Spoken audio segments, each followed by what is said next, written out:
The Black. You are in the right place at the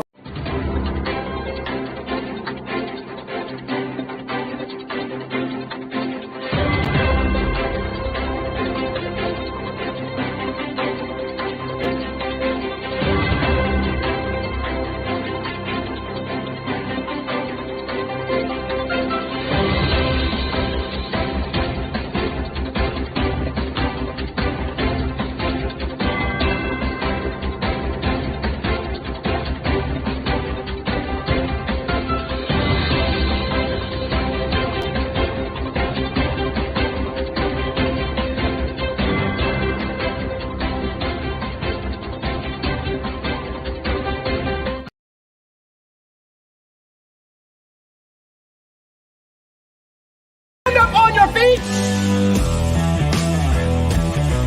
You rock the house.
Join Dr. Eric Kelly III and a host of phenomenal speakers from all around the globe for this 7-day virtual event that you don't want to miss.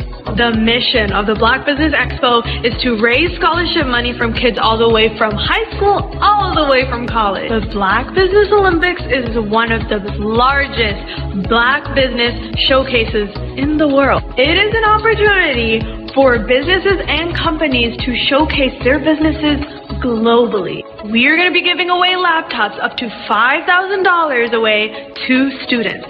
Again, I'm Olivia Appleberry, the founder of 2 Cents Finance and one of the speakers for the expo. I am so excited to see you there. For more info, go to www.blackbusinessexpousa.com or call 919-308-9090 and hope to see you there. I am Black business. From the moment I wake until the time I sleep. Yes, I am Black business. I am Black business. Tell me, are you Black business? I am Black business. Do you support Black businesses? Listen, I support Black business because Genius is common. And my genius is I'm a visionary strategist. The Black Business Olympic Network, as well as the 2021 Black Business Expo USA, is led by the remarkable Dr. Eric Kelly III. It is a 7-day, 24-hour virtual event that you don't want to miss. Hi, I'm Dr. Eric Kelly III, and I'd like to invite you to the Black Business Olympics. The Black Business Olympics is one of the largest business showcases in the history of Black America in the world. It gives your company an opportunity to showcase, to market, to advertise your products and services worldwide. I'd like to invite you to come August the 23rd through the 29th. And for those who would like to speak or be a vendor, corporation or company, I implore you to give us a call at 919-308-9090. or go to our website, www.blackbusinessexpousa.com. My genius is understanding your vision and utilizing your vision to help you earn a profit. Genius is common. It's time to join the Black Business Olympic Network, along with the 2021 Black Business Expo USA. Join the remarkable Dr. Eric Kelly III and a host of phenomenal speakers from all around the globe for this 7-day virtual event that you don't want to miss. Because we know that genius is coming.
Genius is common. Hello everybody, my name is Lil Asmar. I'm 13 years old. I'm a kid prodigy, bass guitar player. I'm in 7 different magazines. I've been on Ellen DeGeneres, Steve Harvey, Little Big Shot show twice, Harry Connick Jr. show twice, Wonderama, played with so many celebrities, been on the road with Uncle Bootsy Collins, played with Nate Watts and Stevie Wonder's band, been on so many big TV shows, and this is what I can do.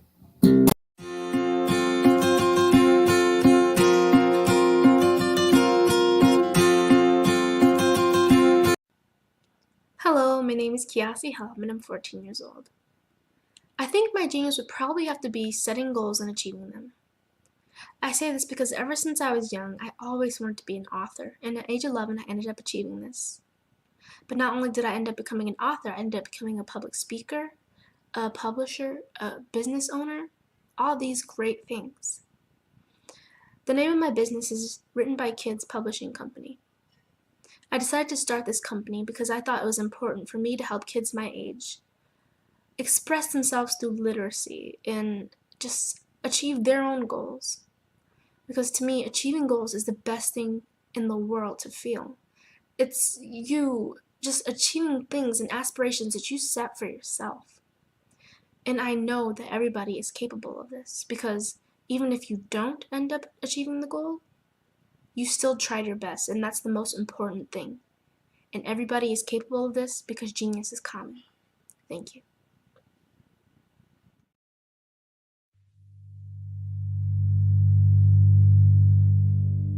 So what we have to do is when we get in the spot, we need to create some spots for us. That's the main thing. We need to be able to be in a position where we're able to create those spots for us. For me, being an entrepreneur, I'm not just going to get a business and then leave you sitting high and dry. If you ask me some questions about entrepreneurship, I'm going to give you as much as I received. I've seen people who made it, and then when you ask them, it's like, okay, now you have to pay me for the information, the same information I got for free. We probably in totally different cities. There's no way that we're going to bump heads or anything. We're not competing.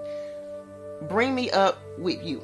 And so I just think that whatever education that I have, then I need to be able to give that to my own as well. So create the spots. You can create the spots when you get there.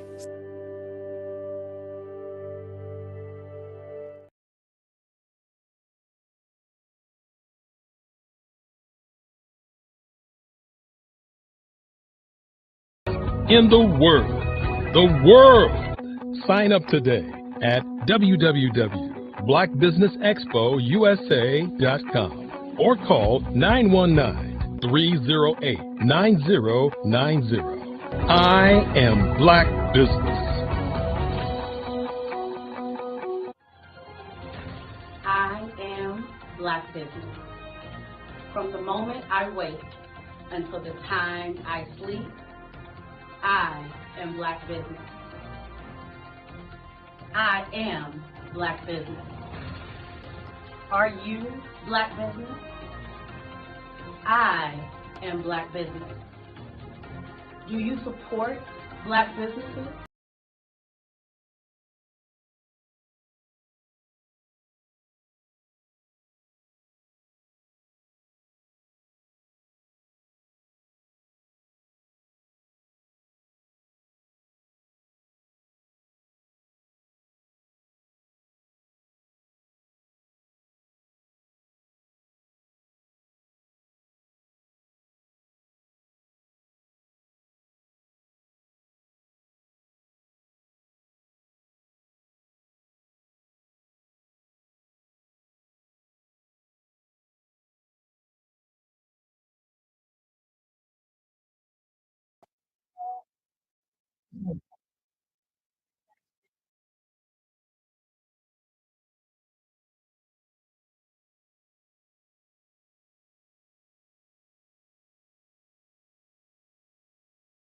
To gain scholarship of either a laptop or several thousands of dollars. And we invite you to help be a contributor to this amazing opportunity to help someone that looks just like you. So join us today at our website and let us connect with you and help you ignite and take flight in every area of your life on the Black Business Network and the Black Business Olympics. I'll see you on the other side.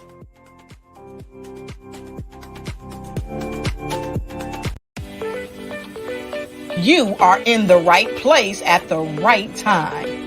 The Black Business Network opens again for its Black Business Olympics, a 24/7 broadcast on business, strategies, global branding, social media marketing, finance, advertisement, and much, much more. Featuring the top, most powerful entrepreneurs and speakers and thought leaders from all around the world as they gather together for this phenomenal event. Join the Black Business Network streaming live into the metaverse, STEM City, USA, Black Multiverse, Pod TV, Roku, Hulu, iHeartRadio, Apple TV, YouTube, TikTok, Instagram, Google Podcasts, Facebook, LinkedIn, IBM TV, Spotify, and Twitch. Tune in today and be a part of this amazing movement. The Black Business Olympics welcomes you. Did you know women represent just 3% of Fortune 500 CEOs and less than 15% of corporate executives at top companies worldwide? Have you wondered what the secrets are to getting into the top ranks, whether in the private or public sector? Do you want to figure out how to stop being held back in your career or passed over for promotion? Then you're in the right place. Hi, I'm Dr. Madeline Ann Lewis, President and CEO of the Executive Women's Success Institute. I have decades of experience in the military, the federal government, and corporate America, and my mission is to help women succeed and tap into their full potential. I want to reach 1 million plus women around the world to become the leaders they are meant to be. So if you want to move into a management or executive level position, or maybe you are a female veteran transitioning out of the military into business entrepreneurship, then reach out to the Executive Women's Success Institute at 301-693-3284. Let us get you on the fast track to success.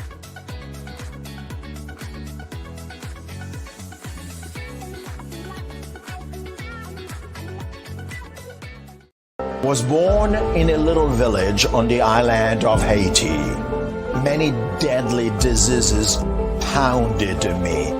It is as if they were on a mission to end my existence on this earth. I refused to give up.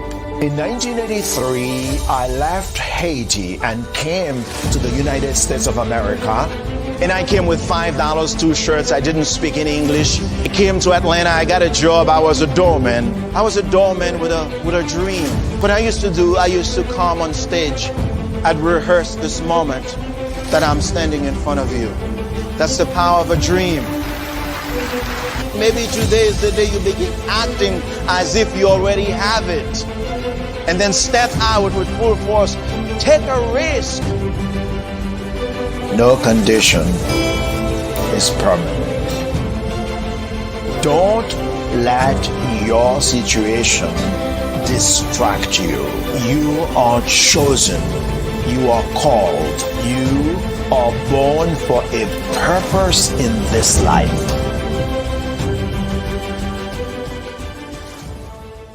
Phenomenal Tanya T. Wise, who is here from the great state of Maryland.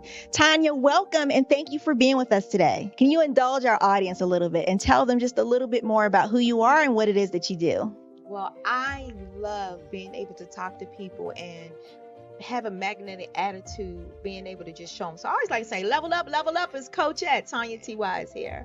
So can you tell our audience, just give them a teaser about what your presentation will be about? So my philosophy is that we should all be living our dream life. So tomorrow I'm going to talk about how you start living your dream life. What are some of the things that you thought about in your childhood that you just kind of let go and dormant? Wow. And I want to reignite that and just give you some pointers and some tips, some tools, some strategies to be able to start living your best life now. And guess what, Rhonda? And leave an inheritance for your legacy. Oh my goodness. Okay, I know that's resonating with a lot of people. I've heard that you have a dynamic coaching program. Can you tell us a little bit more about that? Absolutely. So our coaching program help people that have the lack of time, that lack strategies, and lack the confidence to go after their dream life. So we help them implement tools, we help them implement strategies, as well as give them resources so that they can live their best life now and leave that inheritance. Wow. Oh, I love that. I love the leave the inheritance part. Listen, you are dropping some major nuggets, and I know a lot of what you're saying is resonating with a lot of people, but I think we're all curious, how did you even make this transition into the speaking and coaching arena? What's the story behind this? So I started out in finance, and I realized that a lot of people don't necessarily go after their dream life because of the lack of finances or the education behind finances. But it wasn't until I lost my firstborn, my only son, that life changed for me. And where I was going after it all, living the corporate life, hit my 6-figure income, and living in my dream house with my dream man, driving my dream car. I nearly lost it all when I lost my son. And so I realized it only takes one financial catastrophe that can change your entire life. That's what made me start All New Beginnings. Because no matter what's going on in life, there's a new beginning. And because of that, we develop a program called Wise Minded. My little slogan is, don't just dream it, let's live it. If they want to connect with you or work with you, what is the best ways for them to be able to do that? Well, for my social media guru, you can connect with me on every single social media platform as Tanya T. Wise. I'm Kennedy Harris. My genius is being an entrepreneur. I'm the CEO of K-Lock, a company where I develop my very own line of kids supplements. I currently market my multivitamin for kids to help combat weak immunity. During the pandemic, research has shown that having a strong immune system is key to fighting off disease. My vitamins are for kids, but adults can benefit from them as well. I'm adding a proprietary blend to my supplement line. I want to create my own blend so that I have a competitive edge in the marketplace. Staying healthy is important to me so that we live longer and have healthier lives. My website is klockproducts.com. That is K-L-O-C-K. Genius is common.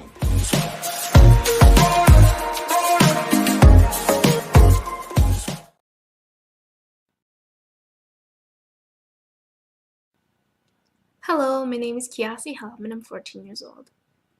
I think my genius would probably have to be setting goals and achieving them. I say this because ever since I was young, I always wanted to be an author, and at age 11, I ended up achieving this.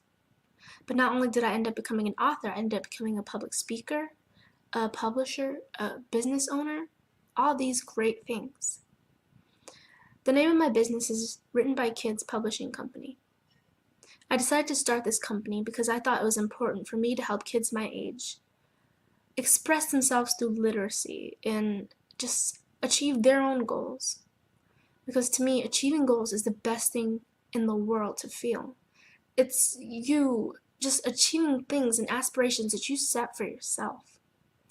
And I know that everybody is capable of this because even if you don't end up achieving the goal, you still tried your best, and that's the most important thing. And everybody is capable of this because genius is common. Thank you.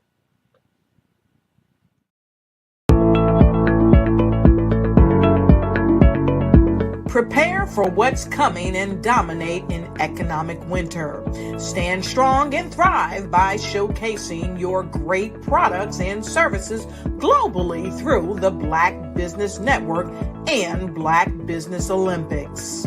The Black Business Network has showcased over 2,000 companies with over $7 billion in sales each year.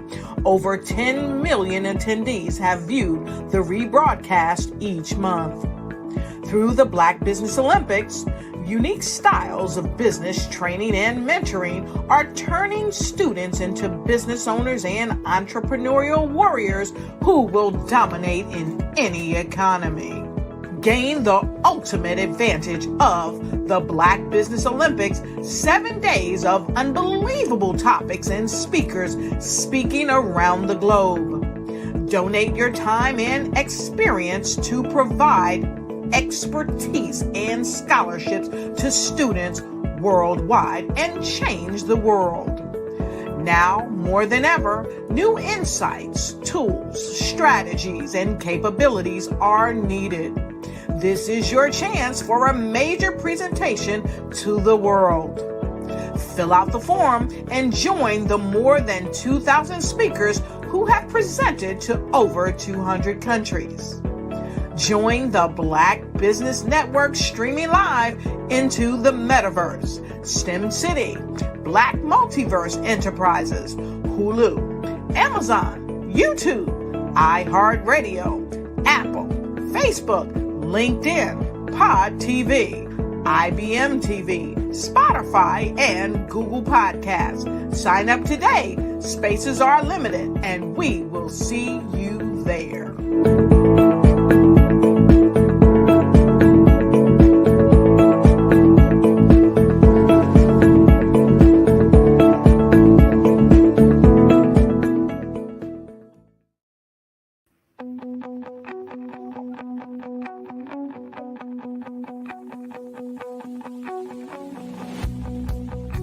I am Black business.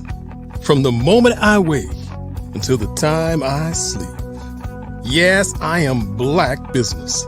I am Black business. Tell me, are you Black business? I am Black business. Do you support Black businesses? Listen, I support Black business because I am Black business.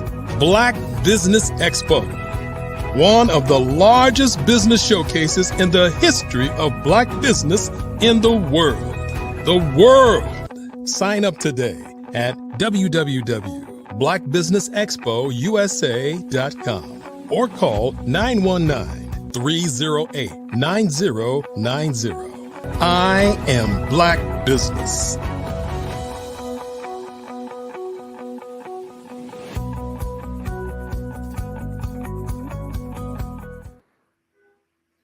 Good afternoon, business owners, entrepreneurs, thought leaders, and corporations. Welcome to the Black Business Network. My name is Andrea Adams of Global Kids Speak Oratory Club. I am your business moderator for this afternoon on the Black Business Network. The Black Business Network is a 24-hour business network showcasing Black businesses, business owners, entrepreneurs, and thought leaders worldwide. We have speakers from North Carolina, London, Singapore, Africa, Japan, and cities all over the United States. The Black Business Network is a global community sharing its business knowledge to empower, inspire, and educate businesses about business. I am more than excited to introduce to you our speaker for this afternoon. First speaker, that is Eddie Clark.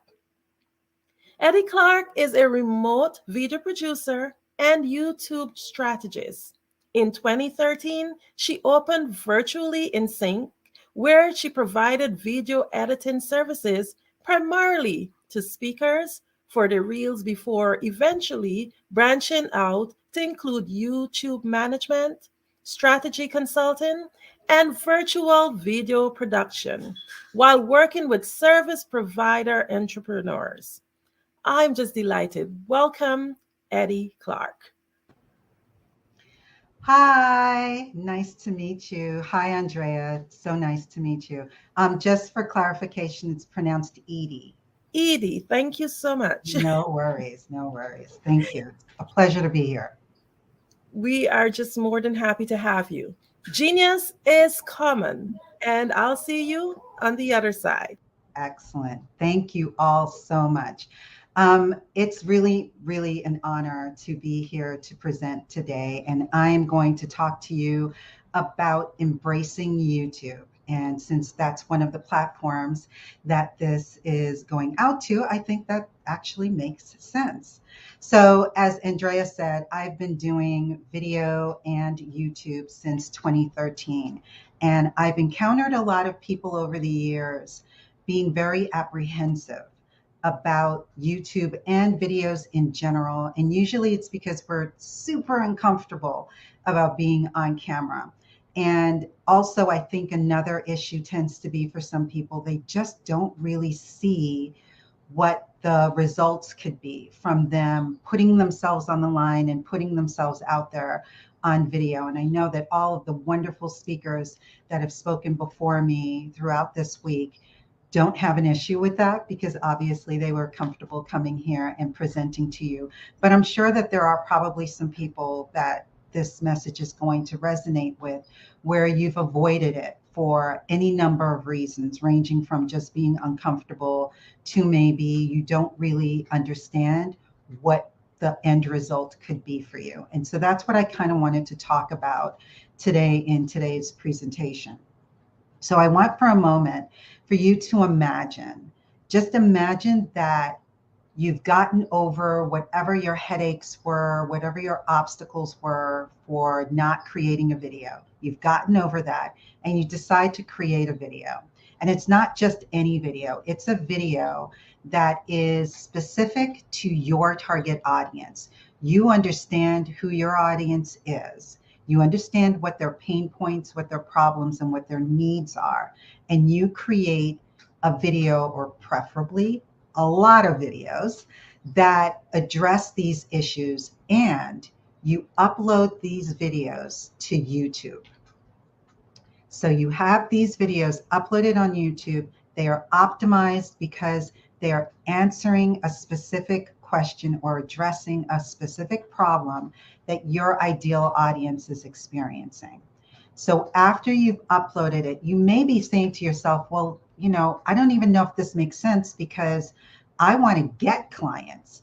I don't want to just give away my content and just share everything that I know with the world on YouTube and just not get any money for it. Everybody wants to get paid, and I totally understand it. And I'm with you 100% because that was my philosophy when I first started as well. But imagine that you've done that, you've uploaded the video. The video is ideally what your specific target audience is experiencing. And all of a sudden you start to see your view count is creeping up. A lot of people are into the vanity numbers and they see that it's hundreds of views, and then it's thousands of views, and then it's hundreds of thousands of views, perhaps. And then in addition to that, you're getting comments on that video. You're getting comments of people saying, oh my God, this is exactly what I wanted. Thank you. I've been wanting to figure out how to do this, or what the, response is to that. Whatever the comments are, they're engaging with your content because you created this video. Then, perhaps because you were smart enough to put some sort of a lead magnet at the end of the video, or a call to action where you're encouraging them to now go off of YouTube. Imagine now that you're getting leads. People are actually downloading whatever it is that you're giving them for free, and they're joining your email list where you now have carte blanche and you can market to them to your heart's content. So those leads now can then turn into potential clients, depending on what you do on your back end for your marketing funnel in order to get them to purchase whatever your services may be, which could be coaching, it could be a done-for-you service, it could be a digital course, who knows what it is. But here's the difference with just doing traditional marketing and with YouTube. Imagine now those same set of videos, or we could even just be talking about one video. 2, 3, 4, 5 years from now, you're getting people downloading that freebie, or you're getting people that are commenting on that video, and they're still saying the same things that 2, 3, 4, 5 years earlier, the same audience was saying, which is, thank you, I really needed this. I don't know what I would have done if I didn't have this. Whatever the comments are that they would be saying, and they're joining your email list because that freebie is still there. So you created this video in, let's say, 2020, and in 2023, in 2024, in 2025, you're still getting leads and you're still getting clients from those videos. And that is the power of not only video, but in particular, YouTube video. And the key thing that you need to understand is that it does not matter what the vanity numbers are. It does not matter whether or not you are millions of subscribers in, or you only have thousands of subscribers. The key in order for you to be successful is to make sure that you are creating content that your ideal audience wants and needs. and then you are making sure that it is optimized so that they can find that content. And then you can't just rely on YouTube. You need to definitely have a marketing game plan in place. And that's why, in order for me to really grasp the success that I could have on YouTube, I created my own framework. And it is a framework that I'm sure a lot of the YouTube gurus also have. Everybody needs some sort of a framework, whether you have one for your existing business or if you have it for your marketing and for your YouTube channel, if perhaps you have a YouTube channel. I call mine the Embrace YouTube framework. And the purpose of this framework is that it boils everything down into 3 key pillars. And I created these pillars because these were the areas of most importance and the areas that people tended to, I guess, sort of lack an ability to sort of be good at doing. So the first pillar is called gain clarity. That is probably, I don't know the word to use it, but that is usually the missing link with a lot of people when it comes to creating their videos on YouTube. The second key pillar is generating content. That's the second area where a lot of people are stuck. They're not really sure of how to create the videos. They immediately say, I can't do it because I don't have a fancy camera, or because I can't stand editing, or I don't know how to edit, or I don't know how to write my own scripts or figure out what it is that I want to talk about, which was definitely an issue that I had for sure. And then the third pillar is audience growth, the ability to use these videos in order to grow your audience. It's absolutely imperative that you're able to do this. So we'll dig deep now into what you can gain from each and every pillar. So the first one is to gain clarity. Now, this was an area that I had struggled with for a really, really long time. And I noticed that the vast majority of my audience on YouTube and on my other social media platforms, as well as my clients, tended to skip over or not recognize that it was something that was important for them to do. So what do I mean when I say gain clarity? There are 3 action steps or 3 points that I want to outline. The first is, in order for you to gain clarity, and clarity is just having an overall understanding, a very clear mission on why are you creating these videos. So that's the first thing that it starts off with, is that you need to define your why. Why are you creating these videos? Why do you need to have a YouTube channel? And I'm not saying that in the sense of not everyone needs one, but you need to answer those questions so that you're motivated to continue to do the things that you need to do in order to attract the audience that you want to attract, that you're creating the right content for them. So you need to have a solid understanding behind your why. So why are you doing this?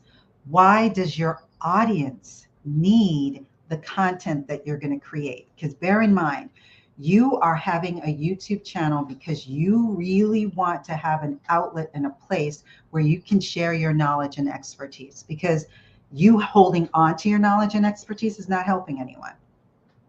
And you saying, oh, I'm only going to give out my knowledge and expertise if somebody hands me money, isn't really the only way that you can earn money from your knowledge. So there is a small, like the first layer, if you will, of your knowledge that you should and can give away for free. And that's where YouTube comes in. So you need to define your whys in reference to why you're doing what you're doing, and why does your audience need to, understand or learn what it is that you have to teach. The next thing is that you have to soundly and firmly establish what your niche is.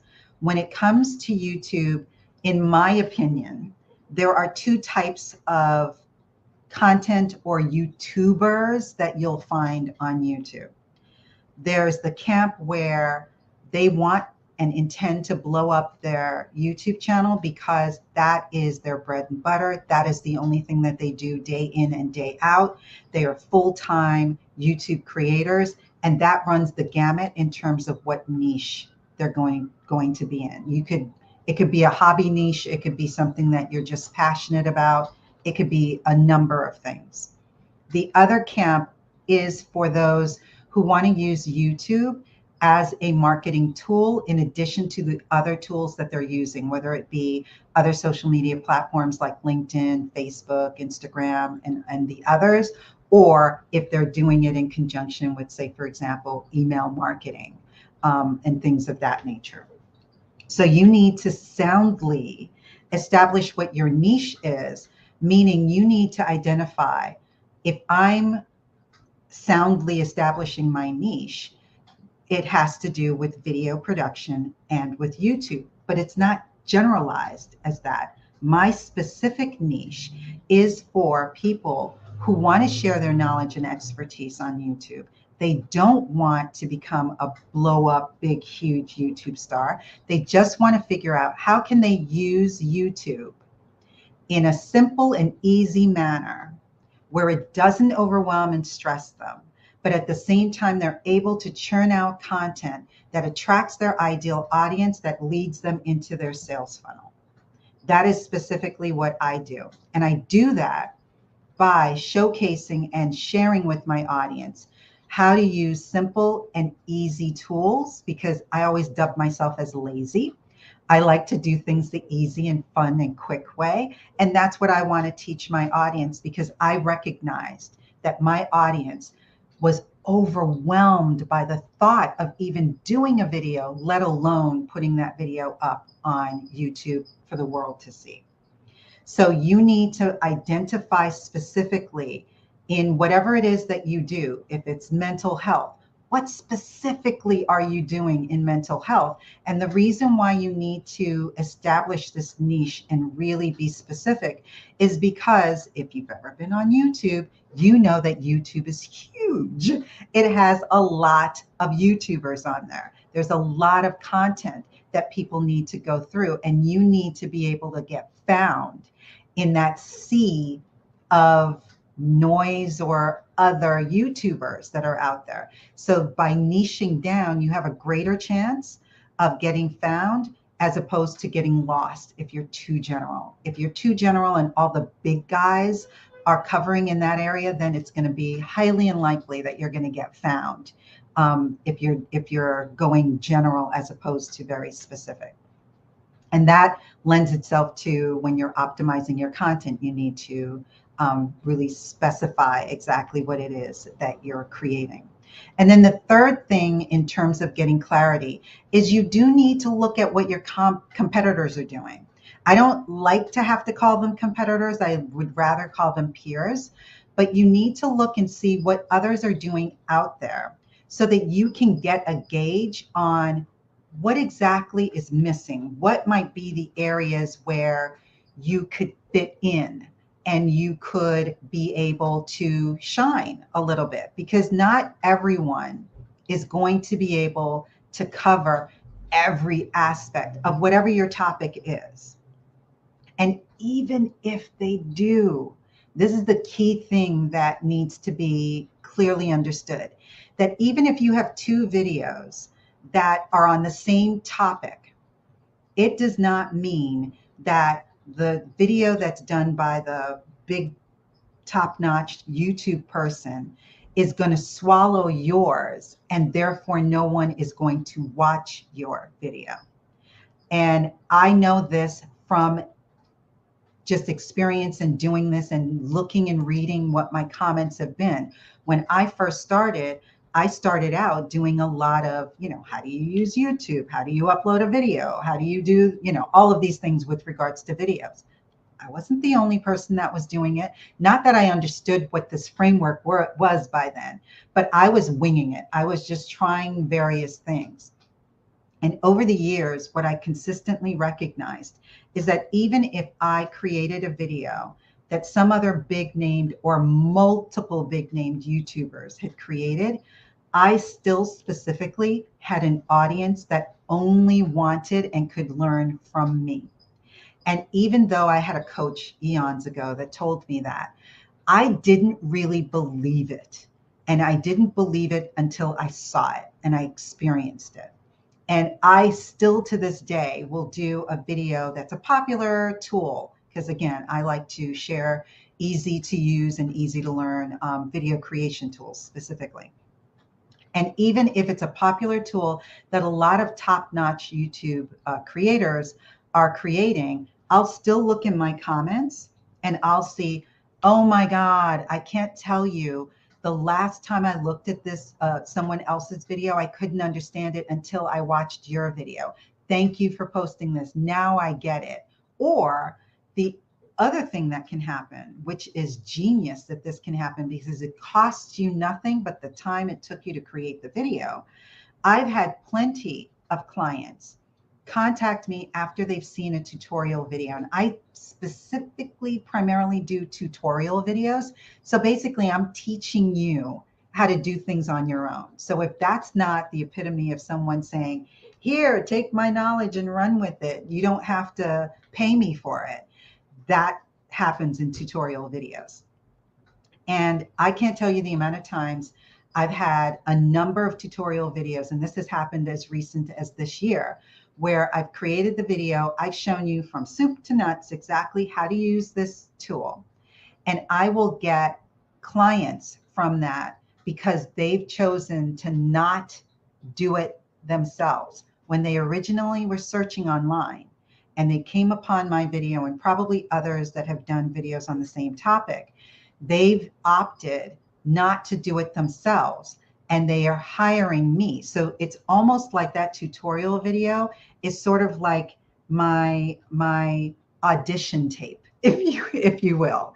And it shows them that I know what I'm talking about, that I understand how to use this platform. And therefore it shortens, I always say it shortens the know, like, and trust factor, but it shortens the ability for me to have to then have a consultation, explain to them what it is that I do, showcase any clients that I've done the same thing for, show them testimonials, like prove myself. I don't need to prove myself if they've seen my work. If they've seen what I can do, I don't need to do anything more than that. And so time after time, I've had plenty of tutorial videos where people have come and said, you know what, I was going to do this on my own, but nah, I'm going to pass. Let me just hire you to do it. Or worst case scenario, they're hiring me to be their one-on-one coach to further go in, because obviously a tutorial video is not going to have every single thing in it. So they might just hire me and I'll have one-on-one sessions with them, but they're still paying me for my knowledge as opposed to just putting everything out there for free. So there are benefits for doing tutorial videos and for certainly sharing your knowledge with your audience, because it does pay off. And I always say that whoever it is that's your target audience, those people really need to hear from you, and they can only learn from you, because everyone's style, because that's the other common denominator that I'll get from a lot of people that will respond back after they've watched a video of mine. And it's that know, like, and trust factor thing again, where they say, oh, I really trust you. Or I like how your style, I like how you communicate. Something to that effect is usually goes hand in hand with the knowledge in terms of why they choose to work with me. So I highly recommend that you consider doing that. Now, on to the second pillar, which is to generate content. This is usually an area where a lot of people stumble for the three key areas in that pillar, which is number one, writing your content. I used to be the first one, my hand was going up. I don't know what to write. And so when I first started doing my videos, which kind of sort of worked out for me, I would just share my knowledge. So it was me naturally on a screen recording, sharing what I'm doing as I'm doing it. as I got a little bit better, I started to really formalize my scripts a little bit better. And I had to come up with intros and outros and, reminders and things of that nature and a hook and all of that kind of stuff. And that's where I would always fall flat. But it started to get a little bit better once I had created or accessed a script format, which sort of walked you through what the step-by-step process is. And nowadays, with generative AI and things like ChatGPT and Jasper.ai and Copy.ai and all the other AIs that are out there, that can help get the juices flowing so that you are no longer experiencing writer's block. So I always highly recommend to my clients, to my prospects, if you are stuck and you don't know what to write about, use an AI tool as an assistant to get the juices flowing. And that way, because I'm really good at editing, I suck at sitting at a blank screen and starting from scratch. So that's definitely a good point. The second is about creating your visuals, about actually creating the content through filming. You do not, under any circumstances, absolutely, you do not need to go out and buy expensive equipment. You do not need a DSLR. You do not need to spend hundreds and hundreds and hundreds of dollars on a camera. You can use your web camera or you can use your smartphone. Every smartphone today is equipped with high definition cameras on them. So you do not need to purchase a camera. Now you will for the smartphone lot, anybody that goes that route, you will need to have some sort of a tripod because just holding your camera in your hand and filming yourself is not going to fly. So you definitely need to invest in a tripod, and they're as cheap as $20, maybe even less than that. And then the other thing that you would need is to have some kind of way to capture your audio, because having a microphone, if you're doing your webcam, have a USB microphone is mandatory. And then also if you're on your phone, it's important that you have some sort of a plugged in lavalier mic. Ideally, it could be wireless, but it could be wired depending on how close you need to be to your camera. So I highly recommend those two things. And then lighting sources, you don't need to go out immediately and start buying lights. You can just sit in front of a window that has bright lights and you have the camera in front of the window, not shining towards it, but you have the back of the camera facing the window so that it's the camera is catching you. So you need to be in front of the window so that the light is shining on you.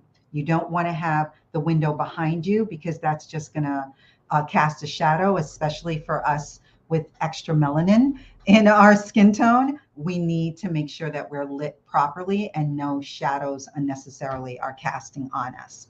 The other thing that I recommend is a teleprompter. If you are someone that is uncomfortable speaking naturally. Now, I know no one that spoke today and previously this week is going to need that. But for those of you who are listening, you're new, you're uncomfortable, the fact of, just seeing that the light is on the camera just gives you the heebie-jeebies, you may want to utilize a video teleprompter. And what I love about video teleprompters is that they have the ability to allow you to film yourself because you're using it on your smartphone. And it looks as if you're looking at the eye of the camera, but you're also seeing the script roll above you. So I highly recommend that, but it's optional. It's only for those who are a little uncomfortable with being able to just speak like that. Because you have to bear in mind, you do need to make sure that you're controlling how much you're saying, because you don't want to go off on tangents. Because on YouTube, when you're uploading natively, as opposed to going live like this, when you're uploading natively, your viewers have a finite amount of time that they want in order to get the answer that they need. So you can't go off on tangents and think that when you swing back around, they're going to be there, because they're not. They will have already left.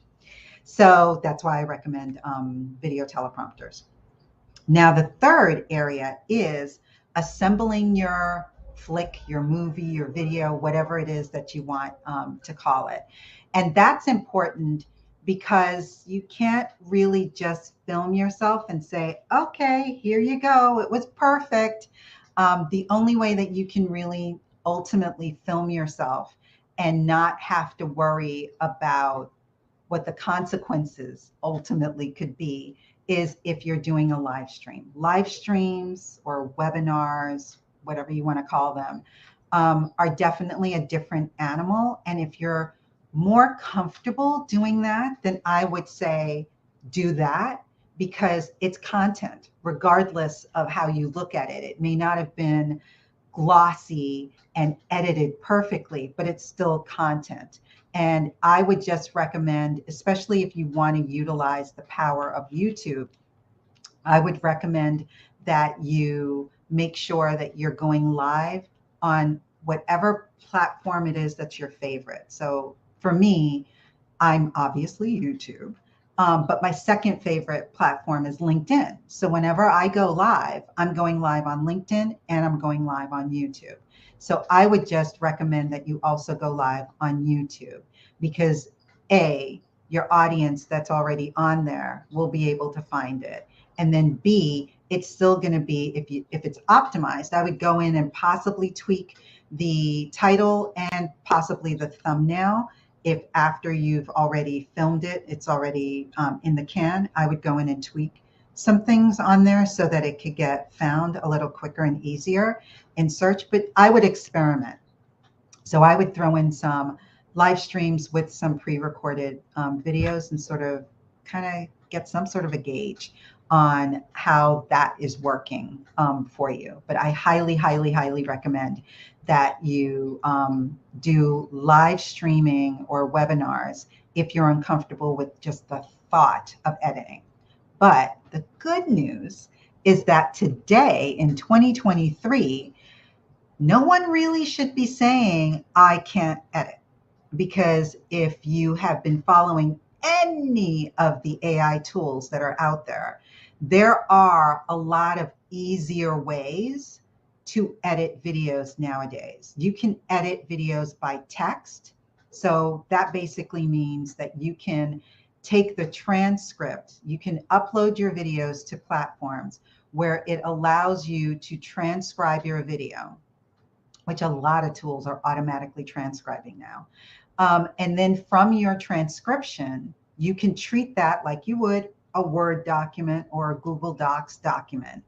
And you can highlight sections. So let's say, for example, you're doing a video and after you introduced the very beginning of the video, you fumbled, you like lost your train of thought, or, you know, you made some sort of mistake and it's like a sentence or two long.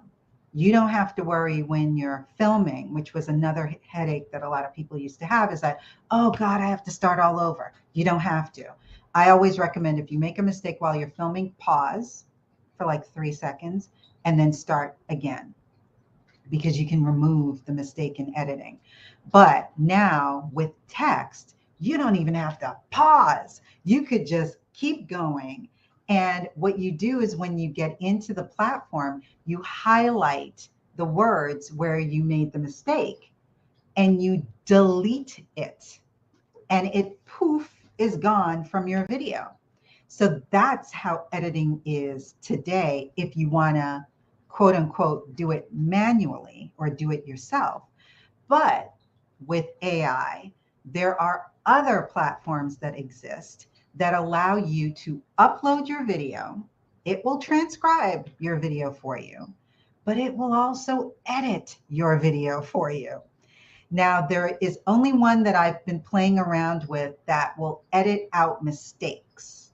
So it will know somehow, it will know that, oh, she made a mistake there, so let me remove that sentence because she started that sentence over lower down. And it will remove those for you.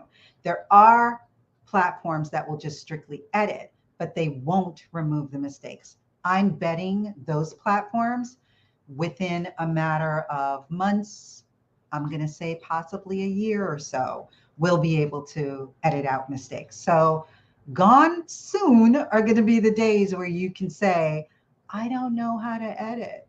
it's obvious that it will be evident. Now, what I will say in reference to those capabilities, the unfortunate thing is going to be that you may not be able to do that moving forward if you are wanting to, say, for example, put B-roll. That is something that a lot of people like to do, sort of to tell their story a little bit more. You don't want to be what I'm doing right now is called a talking head. So you don't necessarily want to only be a talking head, because ideally on YouTube, talking head videos, depending on who's delivering the talking head, can be fine. But more often than not, especially if you're fairly new, having just this static image gets boring to the person that's watching it. So you need to have cutaways to go to other things so that other people can look at see like spelled out what it is that you're talking about. And it just tells the story a little bit more. It can evoke an emotion or something in the person that's watching the video. So that's highly important. And so far, the AI editing platforms do not do that yet. So I'm suspecting that at some point fairly soon, all of a sudden you're going to see that you can either upload your video and upload your stock images or footage, or the platform's going to create it for you. I'm predicting, I don't know if anybody else has predicted that, but I'm going to predict that right now and say that that's going to happen. That's going to be on the horizon pretty soon, I'm going to guess. Now, the other type of video that you can create that I would say does not require editing is, there's a platform I did a sample video, and I'm going to send it out to my digital course users and see if I freak them the heck out. But there is a platform that you can take your still photo, upload that still photo onto this platform with your audio track of you just narrating whatever. It could be a welcome or it could be a thank you. I think I did mine as a thank you. So there's something I have, I can't remember which tool it is or which freebie it is, but when you get my thank you video, it's going to be this particular type of video. And what they do is they manipulate your mouth in the image so that it looks like you're moving, your mouth is moving to the words that you're saying. So that's the next, and some people might be freaking out right about now saying, nope, okay, you've gone too far with the AI stuff. I had you at, being able to edit for me, but you've now gone a bit too far. But that's just the iterations and changes that are going to start to happen moving forward with AI. And that I wanted to talk about only because I know that there are a group of people, and it actually, the reason why I found this particular platform was because I had a client that said, I don't want to be in my videos at all. I do not want to be in my videos. I don't want to take the time to film myself. And so I was like, well, I don't think they have something for that yet. And then I started to do research and came across this platform. It is freaky looking, but it does solve that problem if you can get over the freaky lookingness of it, or if you can wait until they are able to do it to a point where it doesn't look so freaky. So I just wanted to share that for those of you who are like, I don't want to be in my videos at all. Now, the third key pillar that is vitally important is growing your audience on YouTube and growing your audience, period. So the first thing that you need to make sure that you're doing is that your content is optimized. You need to optimize your presence online. So for YouTube, that goes from your YouTube channel, channel art. I've seen plenty of people have YouTube channels with like a generic channel art banner. Back in the day, you could put on your channel art, you could put up to 5 links that would drive traffic to your social media platforms, to your website, to your freebie. And I used to tell people, make sure that you put up in your banner that you have the freebie and that you have an arrow pointing to it. Well, unfortunately, a bunch of people started to scam users with having that link. They were somehow manipulating that link to go to places that it shouldn't go. So they've now moved it. So you can't put that on your channel art anymore, but it is now underneath your subscribe button still on your channel page. It's just been moved into a lower position. But I've seen people that have YouTube channels that like just have maybe a playlist of uploads, or it might be some random batch of videos. There's no greeting. There's no like, welcome to my channel. This is what you're going to find. This is what I do. Here are some playlists that you need to look at. There's none of that that's on there. And I encourage my audience and my clients that you need to treat and look at your channel page like you do your website. Not that it has to mirror it, but think of it in the same vein, because it is the thing that people are going to see. And that may be the difference between them choosing to subscribe and not subscribing to your channel. So that's really important.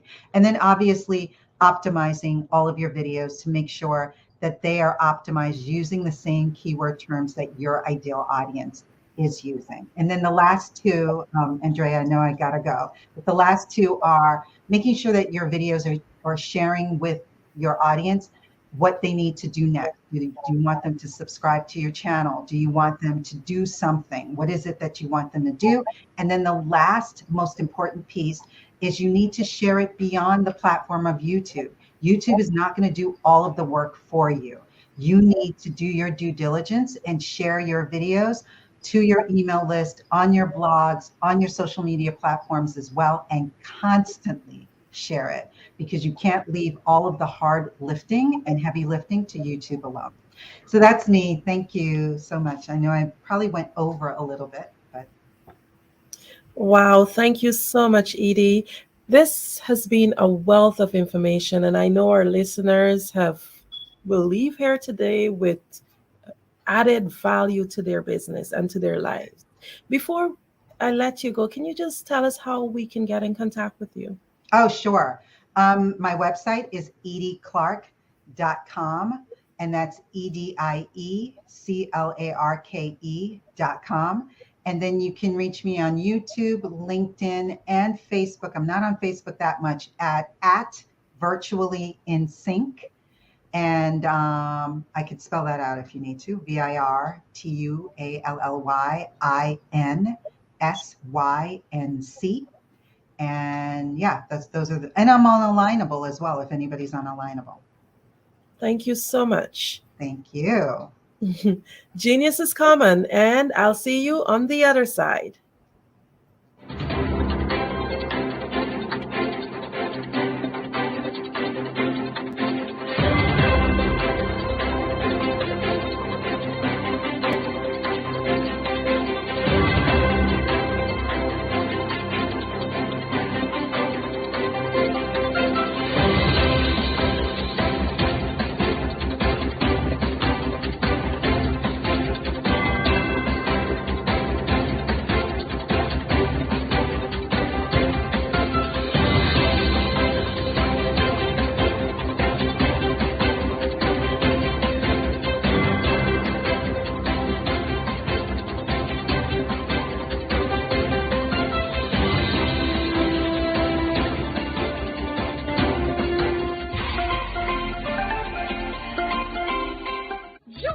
Dr. Eric Kelly III and a host of phenomenal speakers from all around the globe for this 7-day virtual event that you don't want to miss.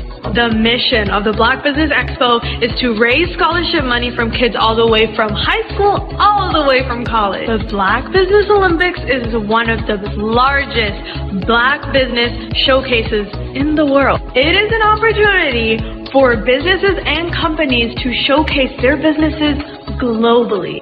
We are going to be giving away laptops up to $5,000 away to students. Again, I'm Olivia Appleberry, the founder of 2 Cents Finance and one of the speakers for the expo. I am so excited to see you there. For more info, go to www.blackbusinessexpousa.com or call 919-308-9090 and hope to see you there. I am Black business. From the moment I wake until the time I sleep. Yes, I am Black business. I am Black business. Tell me, are you Black business? I am Black business. Do you support Black businesses? Listen, I support Black business because I am Black business. Black Business Expo, one of the largest business showcases in the history of Black business in the world. The world! Sign up today at www.blackbusinessexpousa.com or call 919-308-9090. I am Black business. I am Black business. From the moment I wake until the time I sleep, I am Black business. I am Black business. Are you Black business? I am Black business. Do you support Black businesses? I support Black business because I am Black business. Black Business Expo, one of the largest business showcases in the history of Black America in North Carolina.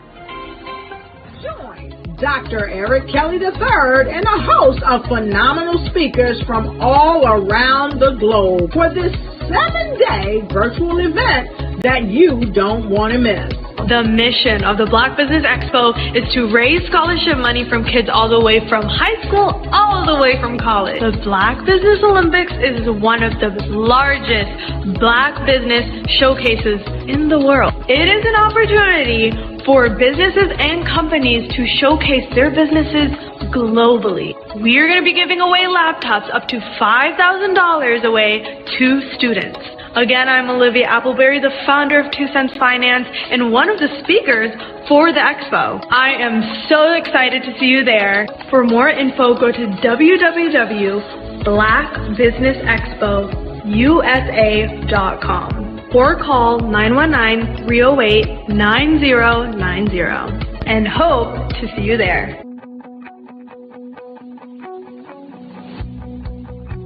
I am Black business. From the moment I wake until the time I sleep. Yes, I am Black business. I am Black business. Tell me, are you Black business? I am Black business. Do you support Black businesses? Listen, I support Black business because I am Black business. Black Business Expo, one of the largest business showcases in the history of Black business in the world. Did you know women represent just 3% of Fortune 500 CEOs and less than 15% of corporate executives at top companies worldwide? Have you wondered what the secrets are to getting into the top ranks, whether in the private or public sector? Do you want to figure out how to stop being held back in your career or passed over for promotion? Then you're in the right place. Hi, I'm Dr. Madeline Ann Lewis, President and CEO of the Executive Women's Success Institute. I have decades of experience in the military, the federal government, and corporate America. And my mission is to help women succeed and tap into their full potential. I want to reach 1 million plus women around the world to become the leaders they are meant to be. So if you want to move into a management or executive level position, or maybe you are a female veteran transitioning out of the military into business entrepreneurship, then reach out to the Executive Women's Success Institute at 301-693-3284. Let us get you on the fast track to success.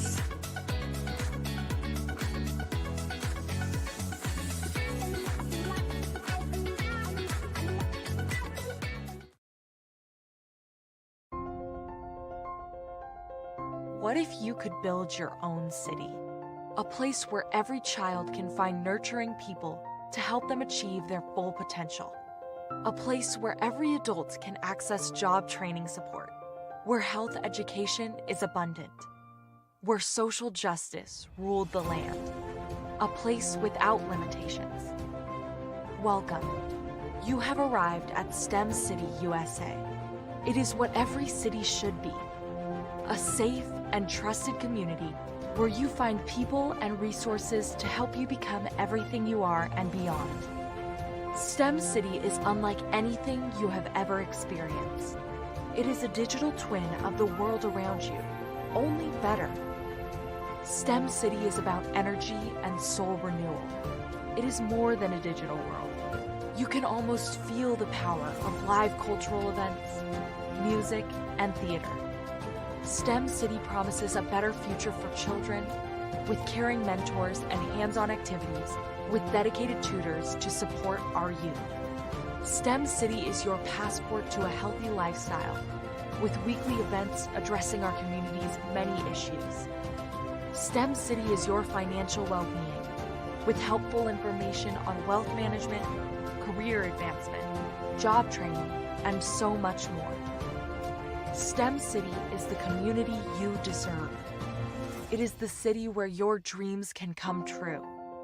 STEM City USA, a place in the sky that is accessible to all who reach for the stars.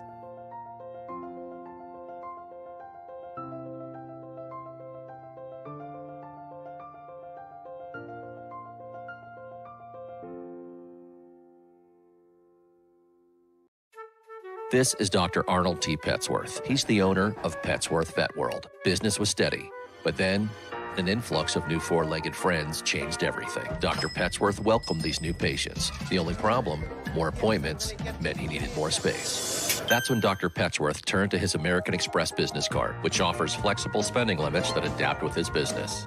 He used his card to furnish a new exam room, and everyone was happy. Built for Dr. Petsworth's business, built for your business, Amex Business. The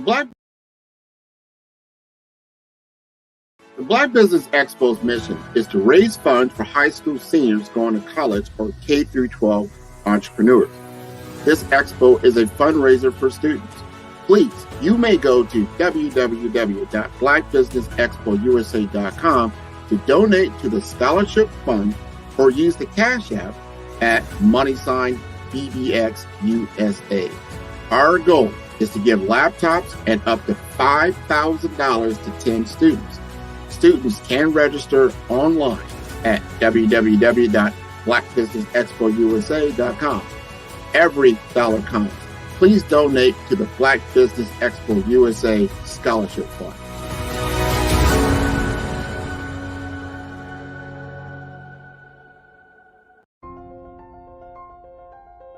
What if you could build your own city? A place where every child can find nurturing people to help them achieve their full potential. A place where every adult can access job training support, where health education is abundant, where social justice ruled the land. A place without limitations. Welcome. You have arrived at STEM City, USA. It is what every city should be. A safe and trusted community where you find people and resources to help you become everything you are and beyond. STEM City is unlike anything you have ever experienced. It is a digital twin of the world around you, only better. STEM City is about energy and soul renewal. It is more than a digital world. You can almost feel the power of live cultural events, music, and theater. STEM City promises a better future for children with caring mentors and hands-on activities with dedicated tutors to support our youth. STEM City is your passport to a healthy lifestyle with weekly events addressing our community's many issues. STEM City is your financial well-being with helpful information on wealth management, career advancement, job training, and so much more. STEM City is the community you deserve. It is the city where your dreams can come true. STEM City USA, a place in the sky that is accessible to all who reach for the stars.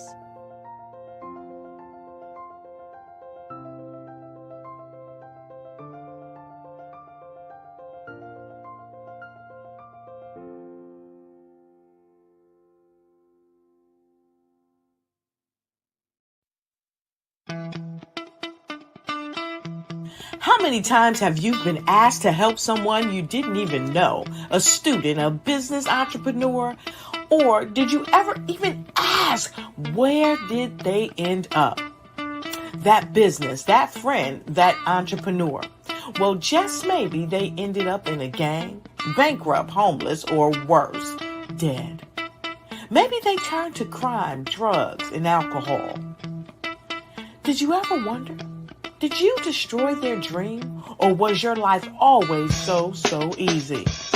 At the Black Business Olympics, we started a movement to help students complete.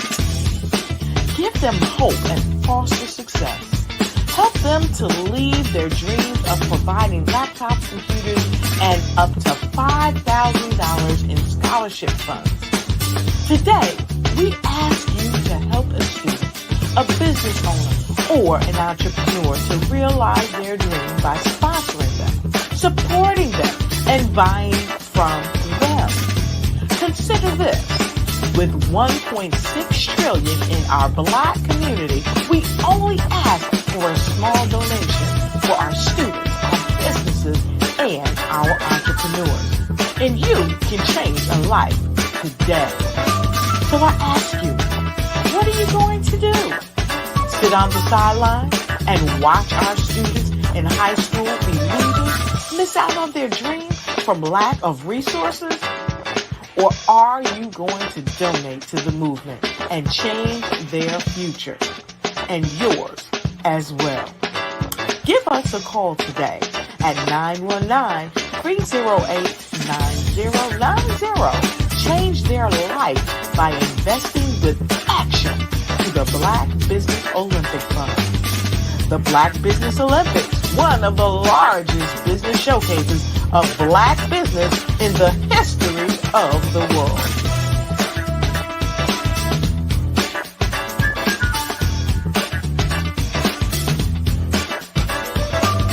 I'd like you to imagine with me, if you will, opening an app where you can collaborate with like-minded individuals from around the world, get inspiration and in-app tools to launch and grow your business, as well as share your knowledge and earn compensation, all in one app. Well, the name of that app is Truso, short for Truly Social. Hi, I'm Matthew Newman, the founder and CEO of Truso. A new concept in social media, Truso is designed from the ground up to be a platform that's both social and empowering for all its users. How exactly do we do that? I'm glad you asked. First, Truso brings the world together via video. Psychologists assert that video provides a significantly more effective connection than audio only. When you enter a community on Truso, you're face-to-face. Second, on Truso, you don't have to have 1 million followers to monetize. Our business model allows all hosts and moderators to monetize, no matter the size of your following, by 1, producing fee-based content, and 2, inviting others to join the platform as subscribers. Even more, Truso has an in-app resource library with over 100 free resources, forms, and documents to help you build your brand and grow your business. Third, Truso is inclusive. The deaf and hard of hearing communities make up 360 million people worldwide. Unlike audio-only apps, Truso embraces its community, providing a networking platform that allows them to participate via video and closed captioning. We even have a deaf and hard of hearing foundation in the works as well. Fourth, Truso is both social and safe. We refer to Truso as a virtual extension of the beauty shop, barbershop, and brainchild of the community. A place where there's laughter, along with wisdom, growth-oriented conversation, and genuine connections in a safe space. Trousseau even has proprietary security to ensure we maintain a safe environment for everyone. Where are we at now? Trousseau is live, y'all. We've launched in beta and we're acquiring users daily.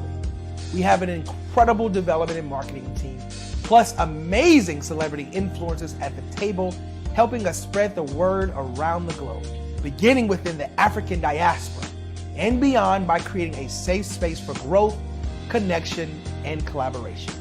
We're truly excited about Trousseau. We've created something special for which there is a global market. And we invite you to embark on this journey with us as a shareholder. The future for Trousseau is truly bright. Join us and let's go there together.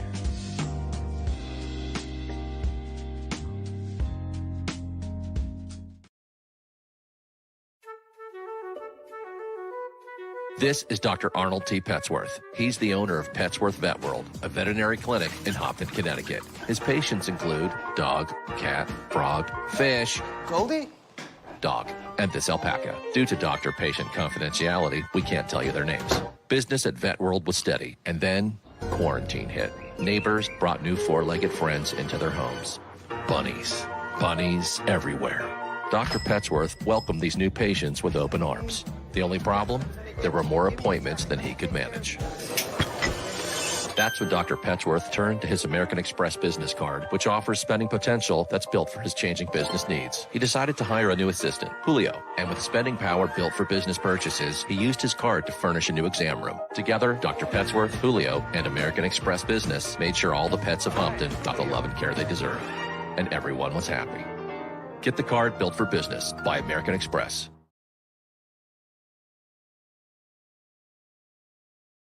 Follow the Brand TV broadcast host, Grant McGaw, as he visits with top executives and entrepreneurs to find out their secrets of success with their personal brand. Follow the Brand TV broadcast host as he focuses on brand development to build better relationships, bring value to your business, relationships, and career. You will enjoy listening to each episode that is tailored to speak to you directly. If you're looking for this type of clarity in terms of building your brand, you have tuned into the right station. Each episode will help you to shape a conversation in the 5-star BDM network of 20,000 professionals and become a springboard for your corporate engagement and business opportunities. Each guest will frame their story in the areas of personal branding, business development, career development, financial empowerment, and technology innovation. Grant McGaw explains why he is the CEO and owner of his own professional career.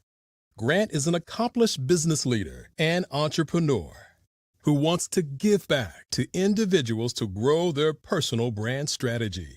Tune in as he weaves his story about new possibilities, while to you exceed expectations. If you love storytelling, this show will make for fun.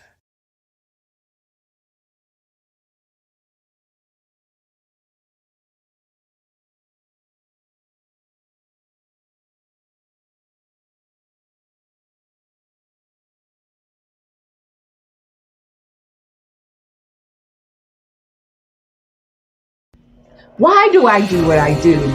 You know, my life coach asked me that a few years ago. And she said, Tony, what's your why? And I told her, and she said, girl, you've already accomplished that. Perhaps you need a new why. Hi, Tony Harris, Amy Hoydu with Say It Said Marketing, one of your students. And just wanted to say thank you, Tony Harris, for spending so much time with me and giving me that boost in my business that I so drastically needed.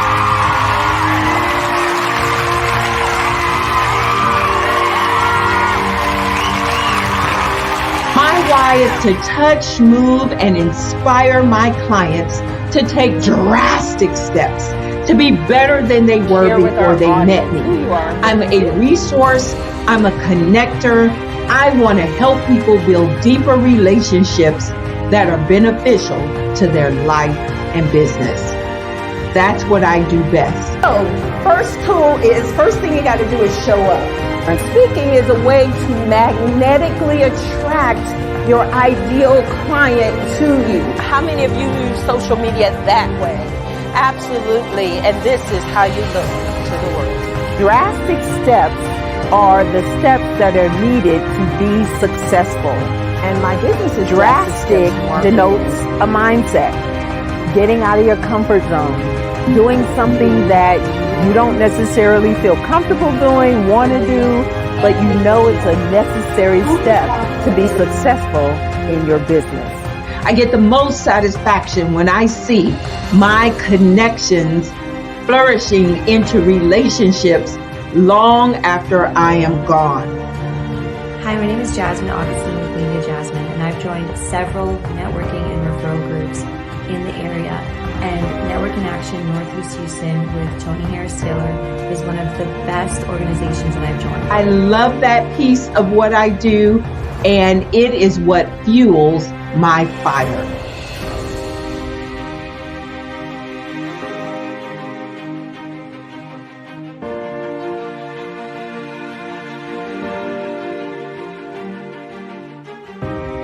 My name is Tony Harris Taylor, saying take a drastic step today for a fantastic tomorrow.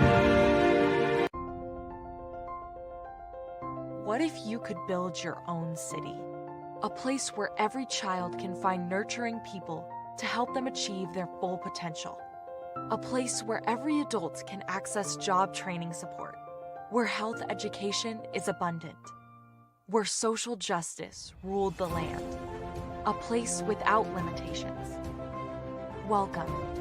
You have arrived at STEM City, USA. It is what every city should be. A safe and trusted community where you find people and resources to help you become everything you are and beyond. STEM City is unlike anything you have ever experienced. It is a digital twin of the world around you, only better. STEM City is about energy and soul renewal. It is more than a digital world. You can almost feel the power of live cultural events, music, and theater. STEM City promises a better future for children with caring mentors and hands-on activities with dedicated tutors to support our youth. STEM City is your passport to a healthy lifestyle with weekly events addressing our community's many issues. STEM City is your financial well-being with helpful information on wealth management, career advancement, job training, and so much more. STEM City is the community you deserve. It is the city where your dreams can come true. STEM City USA, a place in the sky that is accessible to all who reach for the stars.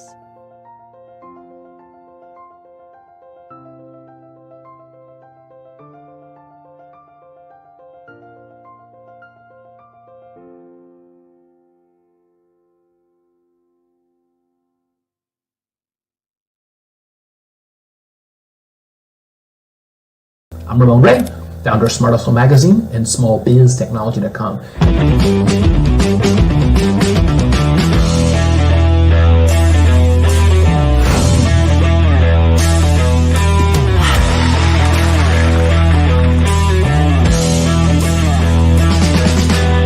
You're here today to celebrate small business success. Stand up on your feet. You rocked the house.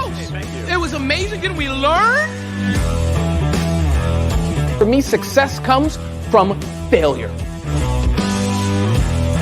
One thing not to do is shake somebody's hand like this.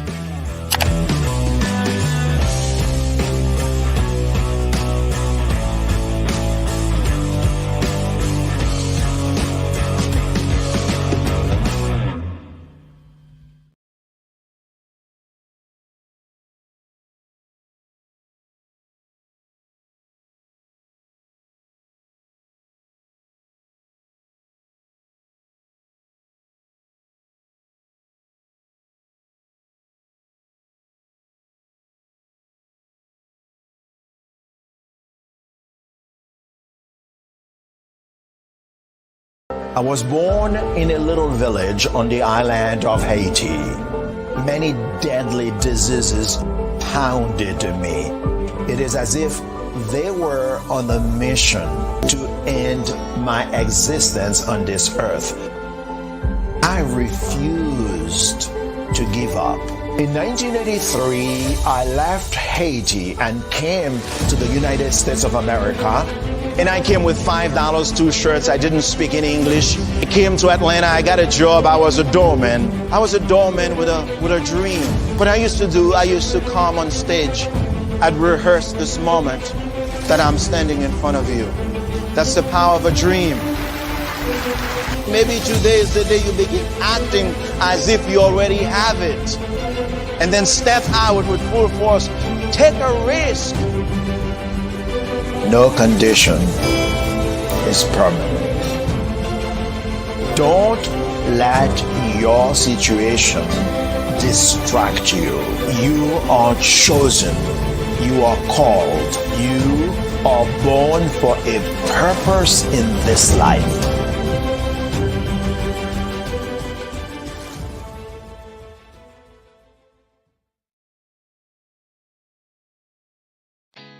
Did you know women represent just 3% of Fortune 500 CEOs and less than 15% of corporate executives at top companies worldwide?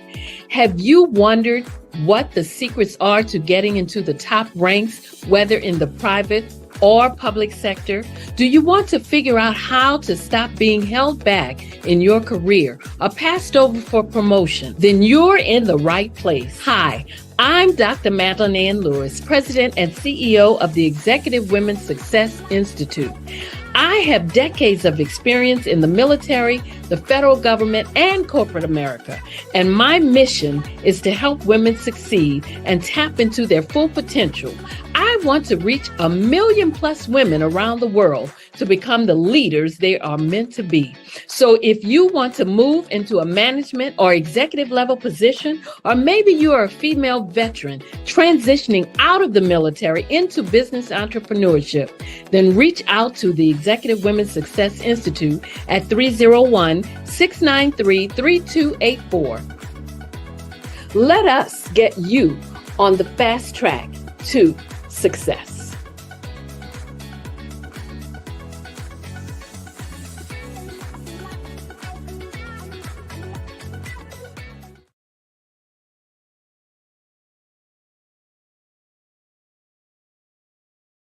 Hey guys, my name is Caden. I'm the CEO of Caden Teaches, and my genius is teaching kids about financial literacy. Throughout my financial products, such as my financial flashcards, my activity book, and my newest project, my financial bus, which I bought. And on the bus, it has a mock bank where kids will learn how to deposit and withdraw money, a mock grocery store where kids will be able to learn how to have a family budget, and a mock stock exchange where kids will even be able to learn how to invest in stocks. Now, I decided to start teaching kids about financial literacy because I find that most kids graduate high school without even knowing the basics about financial literacy. And I feel if I were to teach kids about financial literacy, that I would be able to help kids tap into their genius.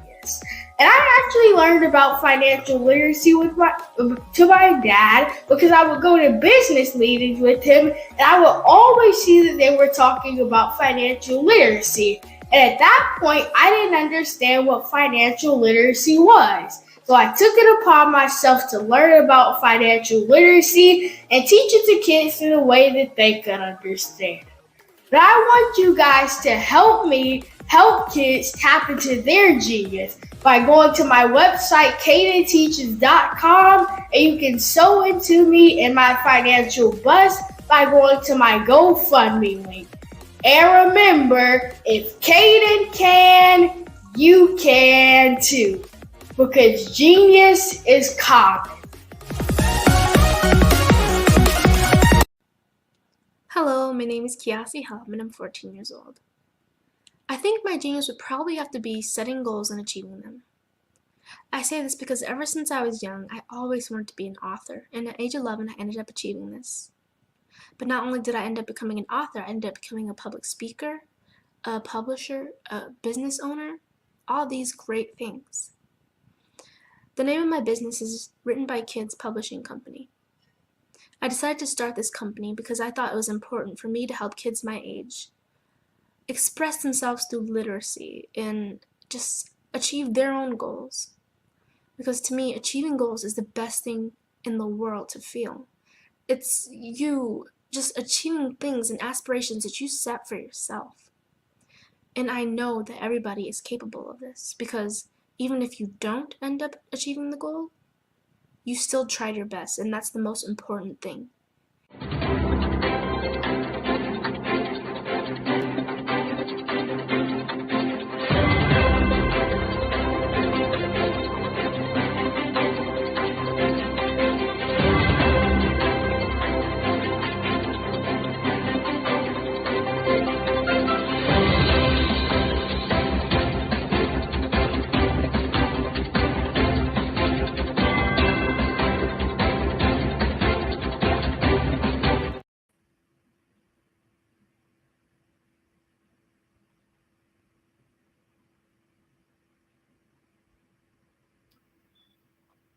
Good afternoon, business owners, entrepreneurs, thought leaders, and corporations.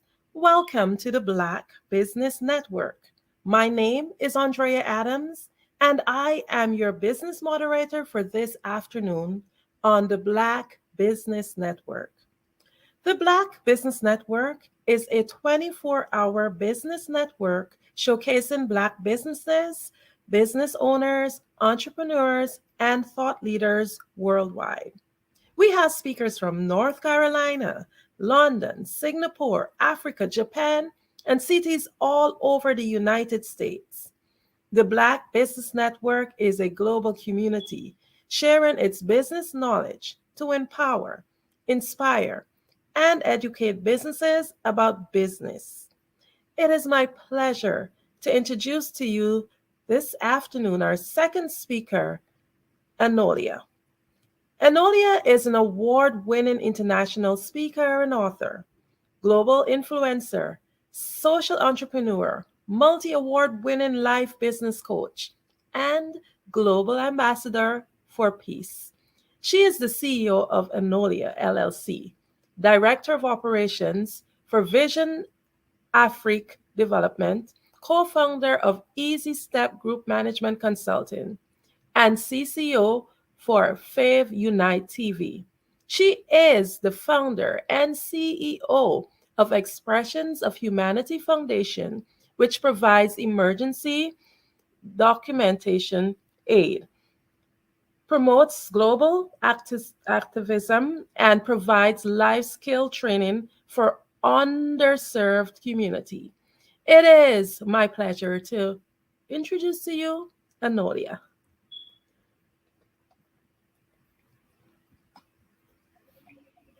Thank you so much for that lovely introduction. I truly appreciate it, Andrea. Well, thank you so much for gracing Genius is common. Genius is common, and on the other side. On the other side.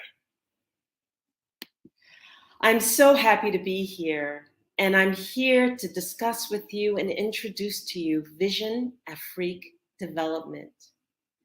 Vision Afrique Development is a non-governmental organization that is dedicated to supporting the implementation of Agenda 2063 and the African Union Strategic Framework for the Socio-Economic Transformation of the African continent. In addition to Agenda 2063 projects, we have other projects and programs that are not outlined in Agenda 2063, hence our Agenda 2063 Plus initiative. We work in partnership with governments, national and regional parliaments, regional organizations, civil society groups, and the private sector in order to promote African unity, sustainable development, and inclusiveness and growth in Africa. So to share with you a little bit about Vision Afrique, The birth of the idea came from Dr. Winfred Wanjuki Gitonga of Kenya. The birth of an idea to be able to invest and bring to fruition the innovations and the things needed in Africa. So there was a vision by this woman, so vivid in terms of giving back to her own community and continent. And in the birth of Vision Afrique, we were able to position ourselves as an intermediary between the business person and the investor. To be able to help businesses learn how to invest in Africa, to be able to allow them to birth their ideas, their innovations, their projects, their visions, help them to bring those to fruition if they are a startup, or to help them expand if they already have pre-existing businesses wanting to expand and explore. The innovation that businesses have today is something that should be shared and leveraged internationally.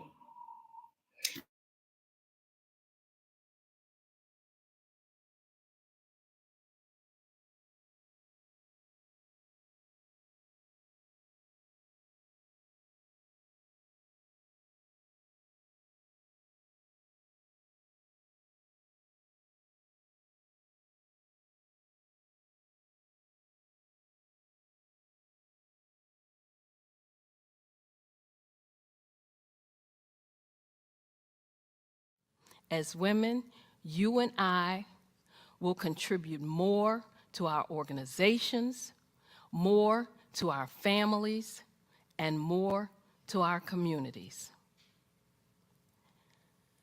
When we show up to rise up,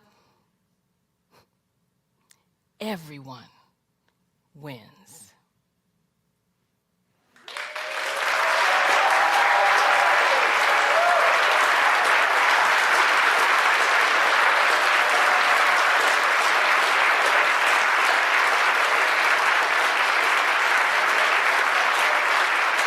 You know how a lot of people say that being successful is a great thing?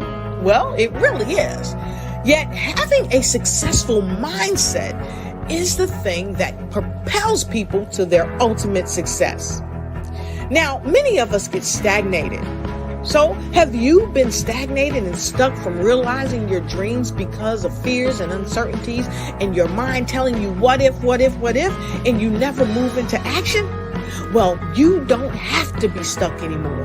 You can break free from the mind's default framework of backing down and freezing on the track to success. When doubts and difficulties arise, I've got something for you. It's called Harnessing Your Thoughts, Take the Reins, Control Your Life and Win. And this new book is going to help you to cultivate critical thinking skills and harness those thoughts that you need to take back your control of everyday situations and win. So come and get your book July 4th, 2023. It's coming to you to help you enhance your mindset like never before. This powerful book is going to give you the strategies, tips, and tools that you need to really harness your thoughts, take the reins, control your life, because it's time for you to win.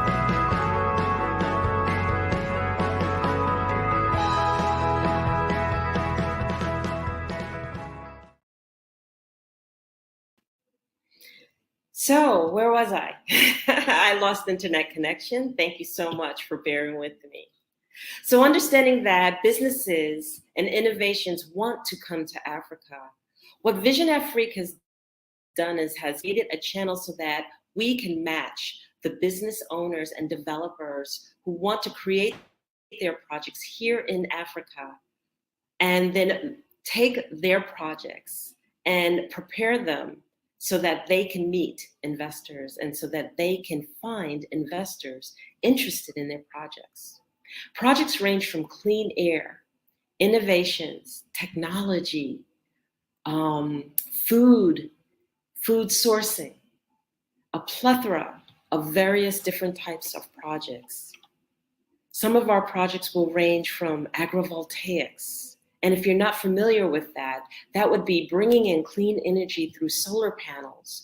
But instead of having the solar panels close to the ground, like they're typically installed, the innovation would be to have the solar panels actually raised. And if they're raised, let's say 10, 15 feet off of the ground, to collect that energy from the sun and house it so that it can be stored for electricity.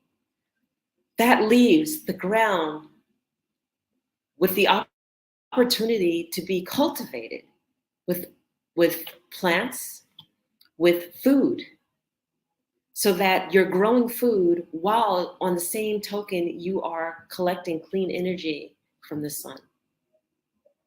Projects like these put people to work. They are corporate, social, and responsible, because not only are you doing something that is able to help the economy overall for the country, but you're able to put the country's people to work. So that would help in terms of food cultivation, food processing, food distribution, feeding the surrounding areas that are all around you, and putting people to work, which is the number one piece. Other innovations include various different projects such as industrial parks. They can include schools, universities. What is it that we want to cultivate and bring to this continent of Africa, which is where I'm coming from, by the way? I'm speaking to you from Angola, Africa, that actually helps put the people to work, bring innovation and technology forward. That can be in shipping logistics, container logistics, processing, and bringing the ultimate in AI technology, so that instead of processing in that rudimentary way of paper pushing and very antiquated processes, we're able to leverage the barcodes, leverage how technology is at its fullest at this time, and implementing that in manufacturing facilities, logistics facilities. So we are looking at bringing innovation to the continent of Africa through the various projects, through those who want to invest in Africa. So if you are a person that wants to invest in Africa, but you're not quite sure how to invest in Africa, Vision Afrique has the channel by which, for an investor, that you come in and that you take a look at the projects that we have that span from, again, that plethora of technology, clean food, clean air, social and humanitarian efforts. And as that, you're able to take a look at what actually you can have as an impact, where your dollars would go. And it's Vision Afrique's position to be able to ensure that your dollars are actually spent correctly, assisting the business, that the business is executing the project to its proper expectations and standards, and to be sure that the investment dollars are taken care of in a professional manner.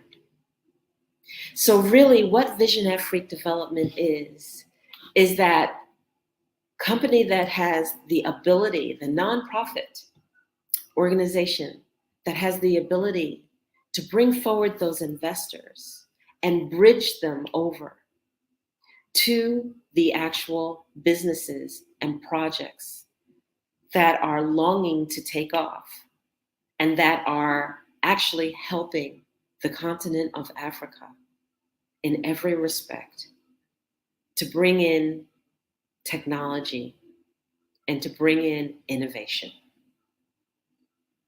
So, in understanding that, we welcome those projects that are large in capacity, that bring innovation, or if you are a business that is innovative where you already are on your mother continent and want to expand to Africa, we are ready to have a conversation with you. Investment in a culture and understanding the face of Africa is very important, and that's another thing that we bring to you, is to help you to understand what the face of Africa looks like, to dispose of all of those ridiculous stories about how it's no good to do business in a continent that is thriving and looking to grow.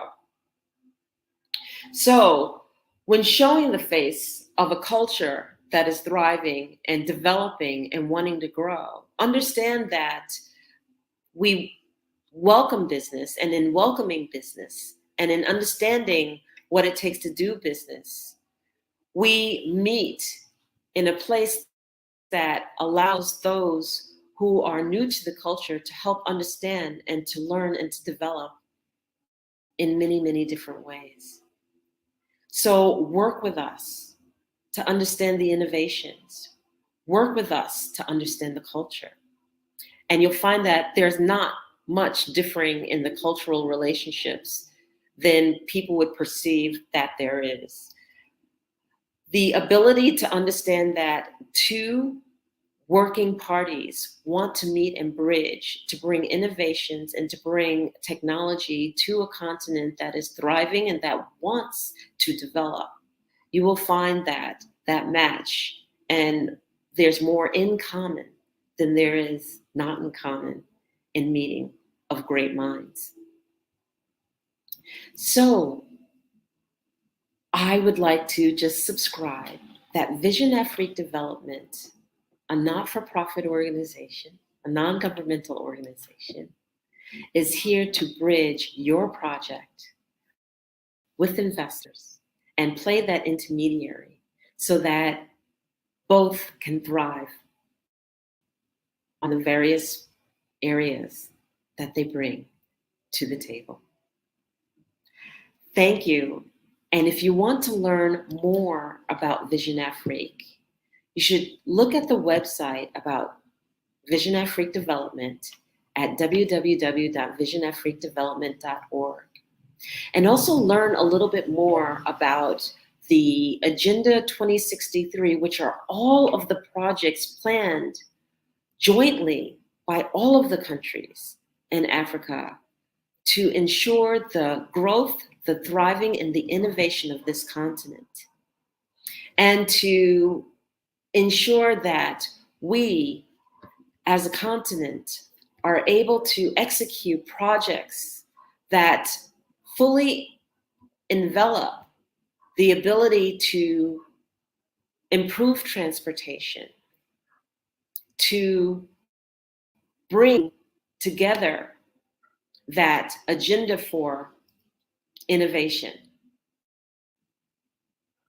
and to ensure that as we support the implementation and work with the African Union and stakeholders to support it, that we're providing the appropriate technical assistance, mobilizing resources, and coordinating efforts to ensure the agenda's goals are achieved. Encouraging all involvement of Africans on the continent and in the diaspora to take interest in getting involved in the issues of African development, including investing in Africa the way it should be, and taking up residence or citizenship if need be, encouraging African governments to welcome returning Africans and providing them with land to conduct business and contribute to the development of the continent. Promoting regional integration is essential. And Vision Afrique Development will work towards promoting regional integration by advocating for removal of barriers of trade, improving transportation infrastructure like we mentioned before, and also promoting cross-border cooperation among regional economic communities. Promoting sustainability development and ensuring environmental protection in Africa also is a priority. The benefits of the natural resources that Africa already holds by advocating for a range of policy interventions to accelerate the value add in utilizing Africa's natural resources in agriculture and agricultural raw materials are there for research and development, are there for the cultivation here on the continent of Africa versus exporting out. All these things we are looking to do to enhance not just innovation and technology, but human development. Enhancing human development by working towards improving access to quality education, access to quality healthcare, access and improvement to quality social resources, and the processes which uphold them. This will include supporting initiatives of reducing poverty, and those are the initiatives that we want to embrace by promoting gender equality and advancing youth development. So in our ability to cultivate and to bridge those who want to invest in Africa and those who want to bring innovations there, we want to foster the partnerships.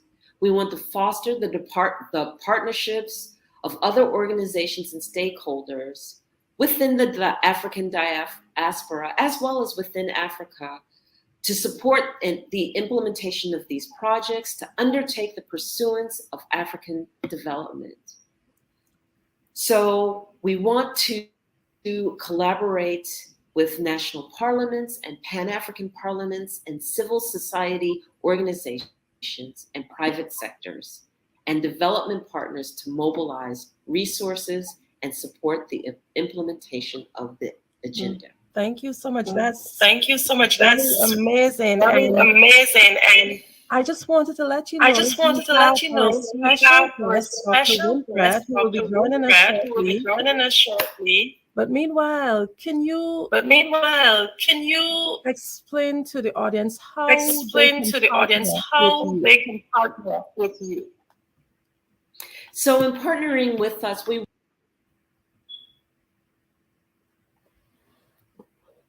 if you want to bring forward on the African continent, and in understanding and working with you in understanding that and seeing that it's an innovation that we want to support, what we do is we partner with you to make sure that that agenda gets met, that that project comes to fruition.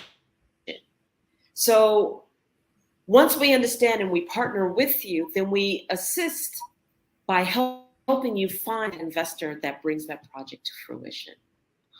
So that's how we would partner with you on one side. And then there's the other side, partnering with the investor.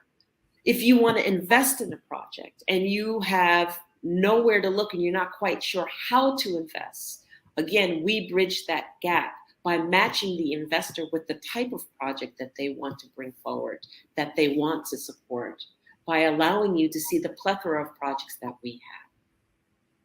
Great. You spoke with parliaments.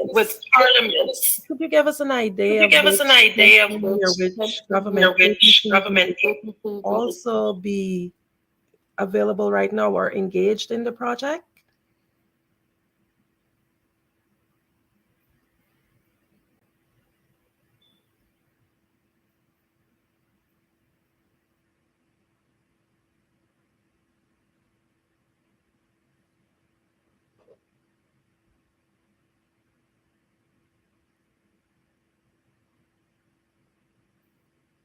Okay, so just give us a moment while Enolia joins us back, and she will give us the very valuable information that we need concerning Project Africa Unite.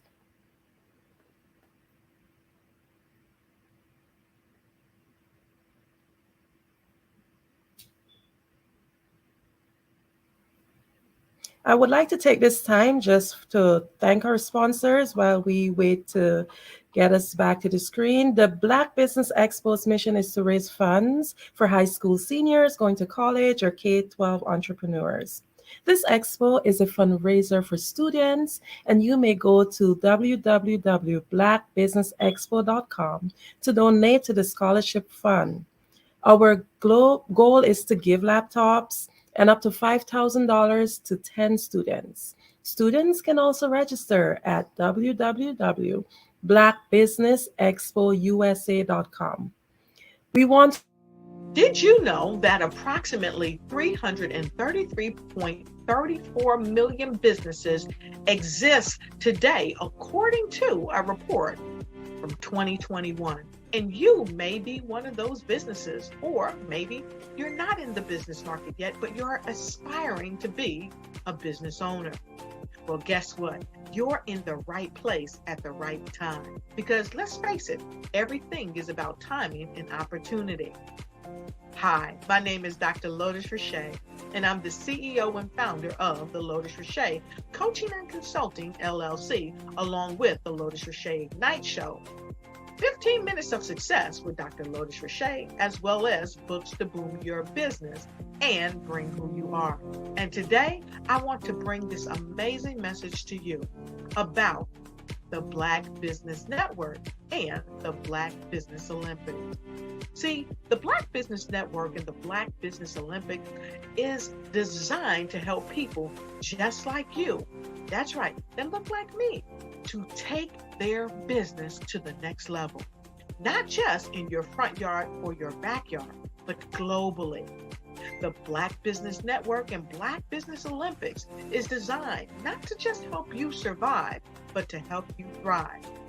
So join us today as we come together with businesses all around the world to support our students, our children, our young teens, our young entrepreneurs. What we do is we come together to help raise funds for students who are aspiring to be business entrepreneurs, who are aspiring and who are thriving in college. We endow them with a wonderful opportunity to gain scholarship of either a laptop or several thousands of dollars. And we invite you to help be a contributor to this amazing opportunity to help someone that looks just like you. So join us today at our website and let us connect with you and help you ignite and take flight in every area of your life on the Black Business Network and the Black Business.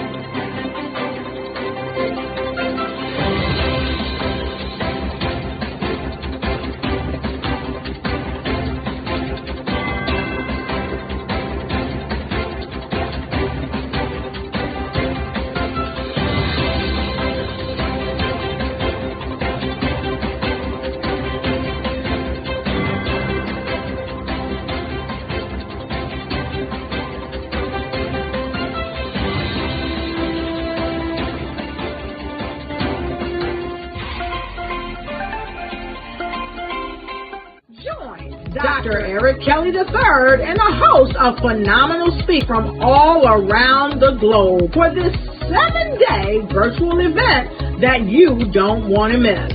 The mission of the Black Business Expo is to raise scholarship money from kids all the way from high school, all the way from college. The Black Business Olympics is one of the largest Black business showcases in the world. It is an opportunity for businesses and companies to showcase their businesses globally. We are going to be giving away laptops up to $5,000 away to students. Again, I'm Olivia Appleberry, the founder of 2 Cents Finance and one of the speakers for the expo. I am so excited to see you there. For more info, go to www.blackbusinessexpousa.com or call 919-308-9090 and hope to see you there. I am Black business. From the moment I wake until the time I sleep. Yes, I am Black business. I am Black business. Tell me, are you Black business? I am Black business. Do you support Black businesses? Listen, I support Black business because I am Black business. Black Business Expo, one of the largest business showcases in the history of Black business in the world. The world! Sign up today at www.blackbusinessexpousa.com or call 919-308-9090. I am Black business. I am Black business. From the moment I wake until the time I sleep, I am Black business. I am Black business.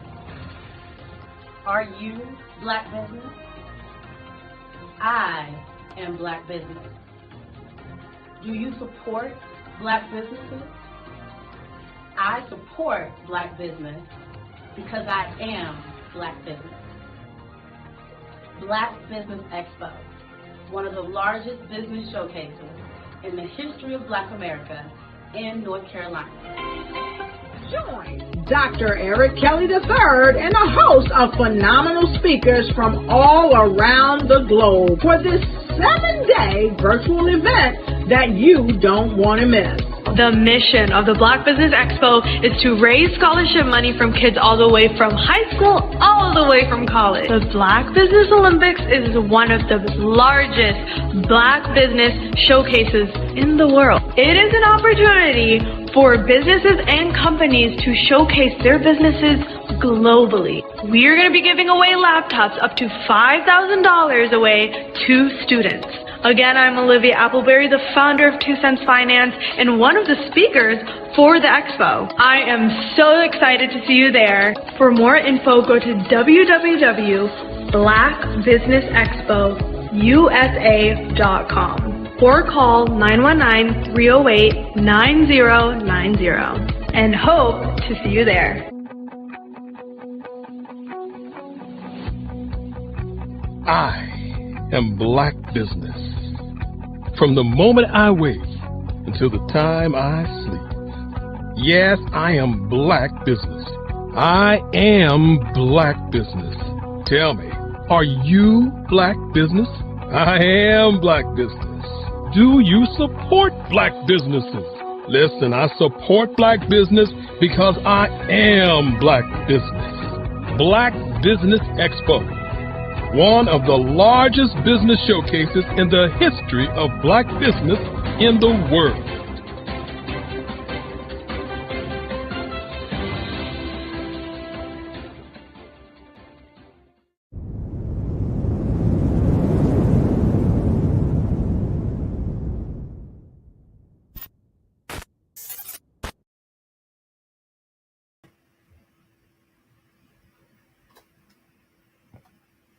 Good afternoon, business owners, entrepreneurs, thought leaders, and corporations.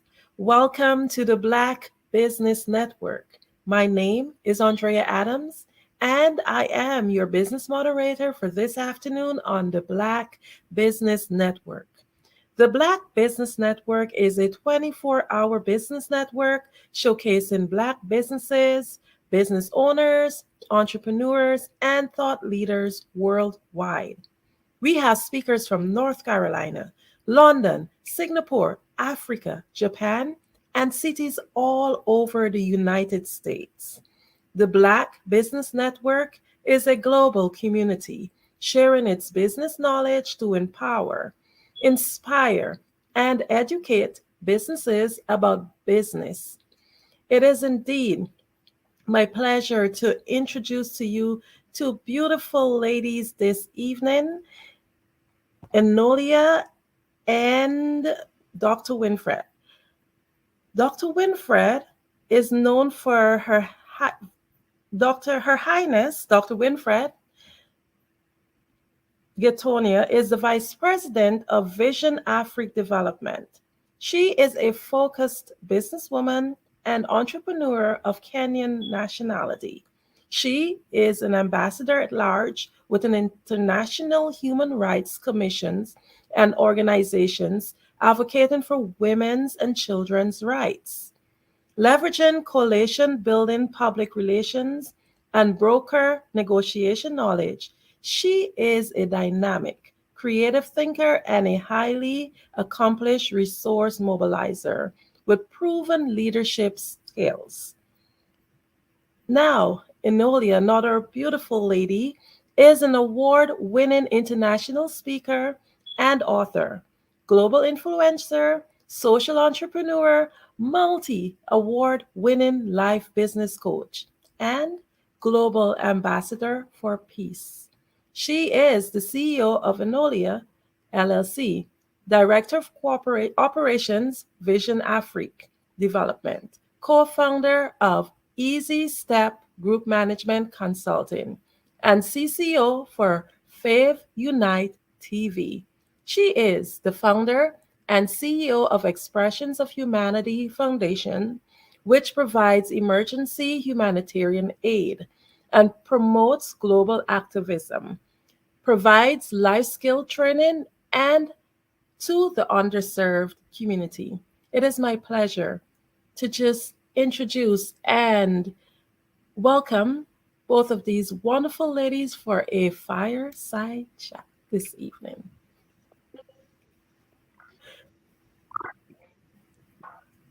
Thank you so much, Andrea. Really appreciate that beautiful, beautiful introduction. You're quite welcome. So thank you so much for that lovely introduction. We are here to discuss and talk about Vision Afrique Development.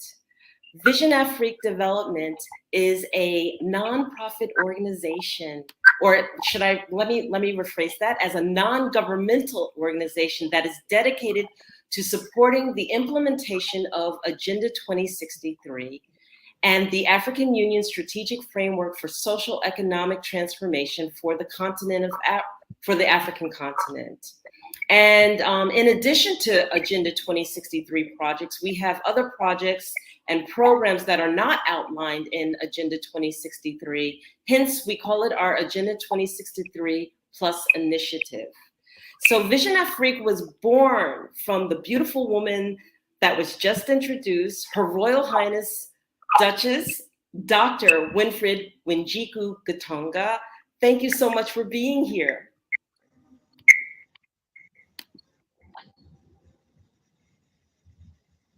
Can you hear me, Dr. Gatonga? Yes, thank you, Dr. Noria. Thank you, Dr. Noria. And Andrea for inviting us and inviting us so to this project. My name is Dr. Winfred Wajiko Gitonga of Kenyan nationality. I am I'm an entrepreneur. I'm an ambassador at FRAD with the International Human Rights Commission affiliated to the United Nations. I am a diplomat under UNESCO, vested with the mandate of enterprise development, culture, education, and socio-economic development for Africa. I'm also the Vice President of Vision Afrique Development. I'm one of the founder members.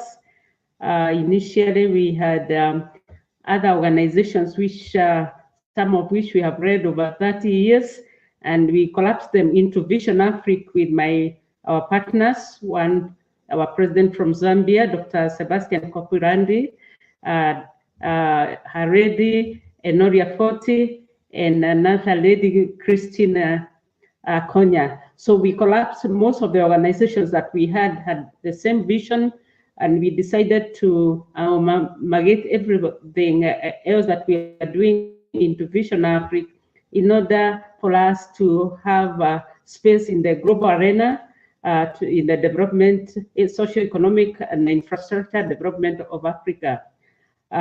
We found that there was a gap within the African Union and other stakeholders where, apart from policy making and developing projects, there are very few implementing agents who can propel and be able to exhibit the knowledge, especially on the ground. And Vision Africa has come very strong, especially in driving the agenda for strategic partners. We are working with the governments. We are signing MOU with the governments across Africa. We are also signing up with the civil societies, corporations, project owners, in order to facilitate and accelerate Agenda 2063 and also additional projects that we have developed. We are calling them, we have styled them as Agenda 2063 plus initiatives that cut across the whole spectrum of development agenda. So we are calling in development partners and goodwill partners to sign in with the Vision Africa because the vision is quite big and Africa is still fudging in development. We are lacking in the drivers in the development agenda, and that is basically why Vision Africa is coming out very strong to activate and catalyze the development partners and also project owners, mobilizing governments so that we are able to participate in the development agenda for Africa. Thank you very much.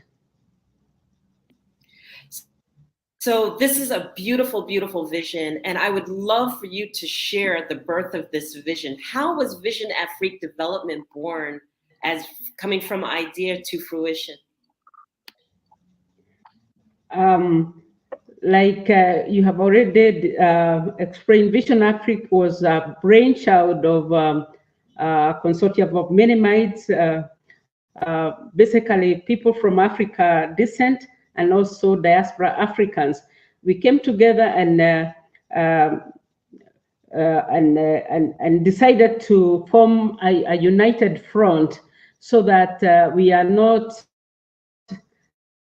having a million organizations that are not integrated. So Vision Africa, who are decided to carry on the mission for the development of agenda, plus the Black Afro-American, Afro diaspora population that is outside Africa. So we are promoting a route back for investment, where the diaspora descent can find their way back to Africa to also take their position in development of Africa. So that is basically the purpose why Vision Africa was formed as a vehicle, as a special purpose vehicle to advance the mission objective of an industrial Africa, so that we are able to realize the potential that we have using our natural resources and also human capital resources that is ample and idle capacity in Africa. This is a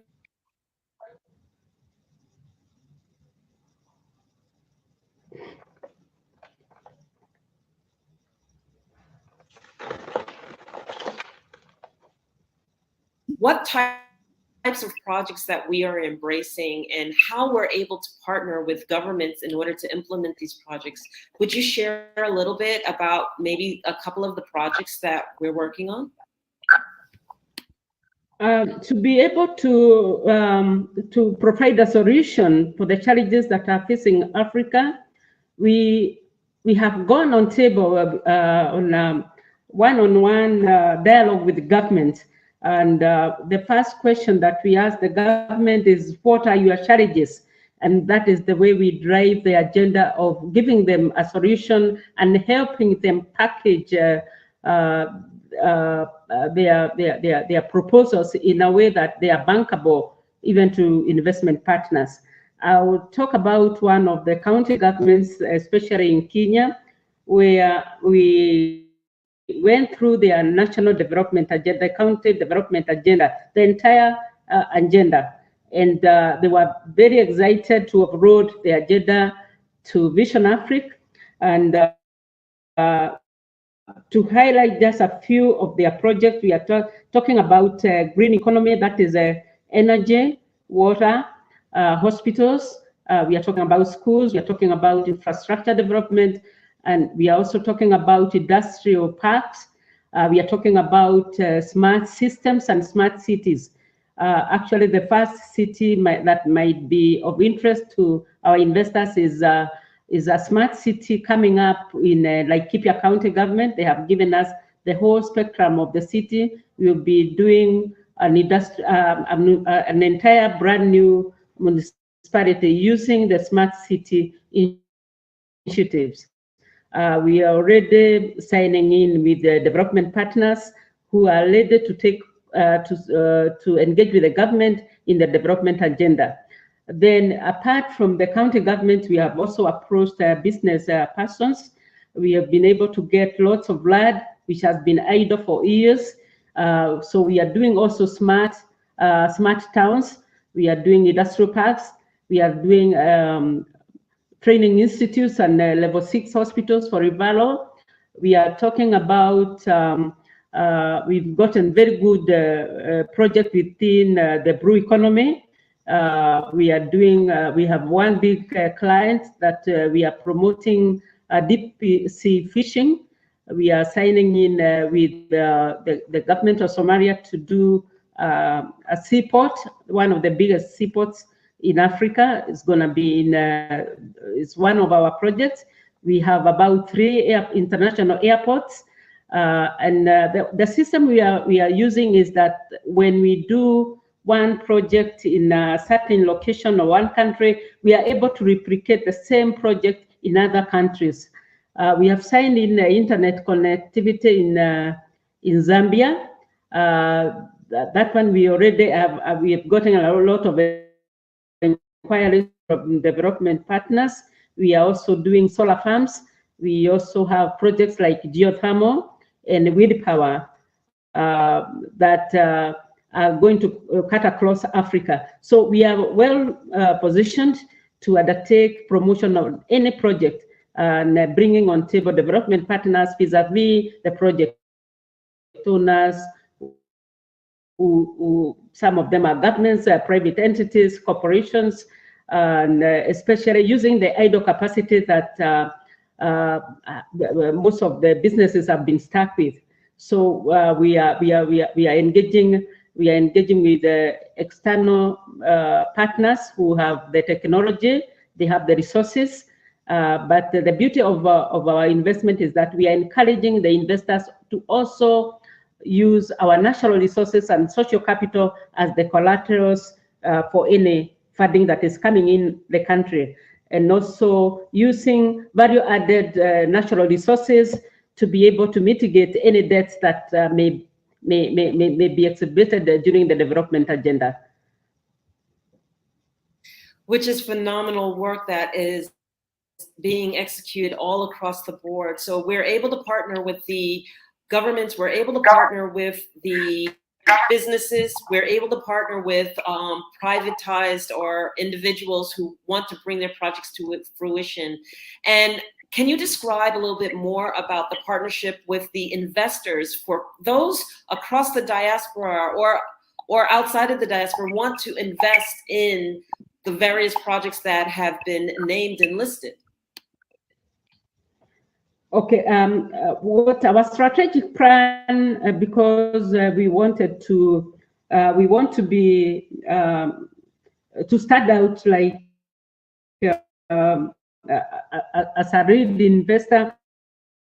What we've done is to establish the strength across the board. We have one investment partner from Turkey. He's coming in. He has signed in with about 15 conglomerate of partners in diverse sectors.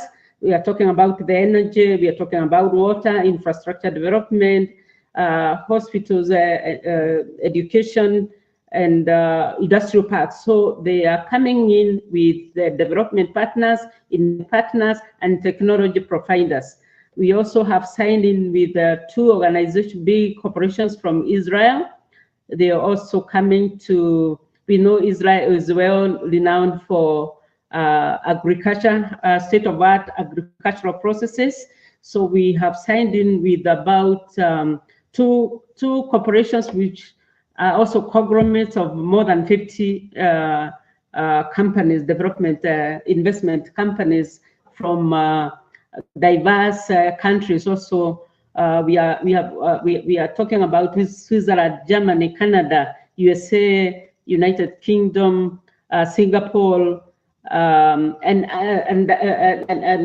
other countries that have been signed in as consortium partners.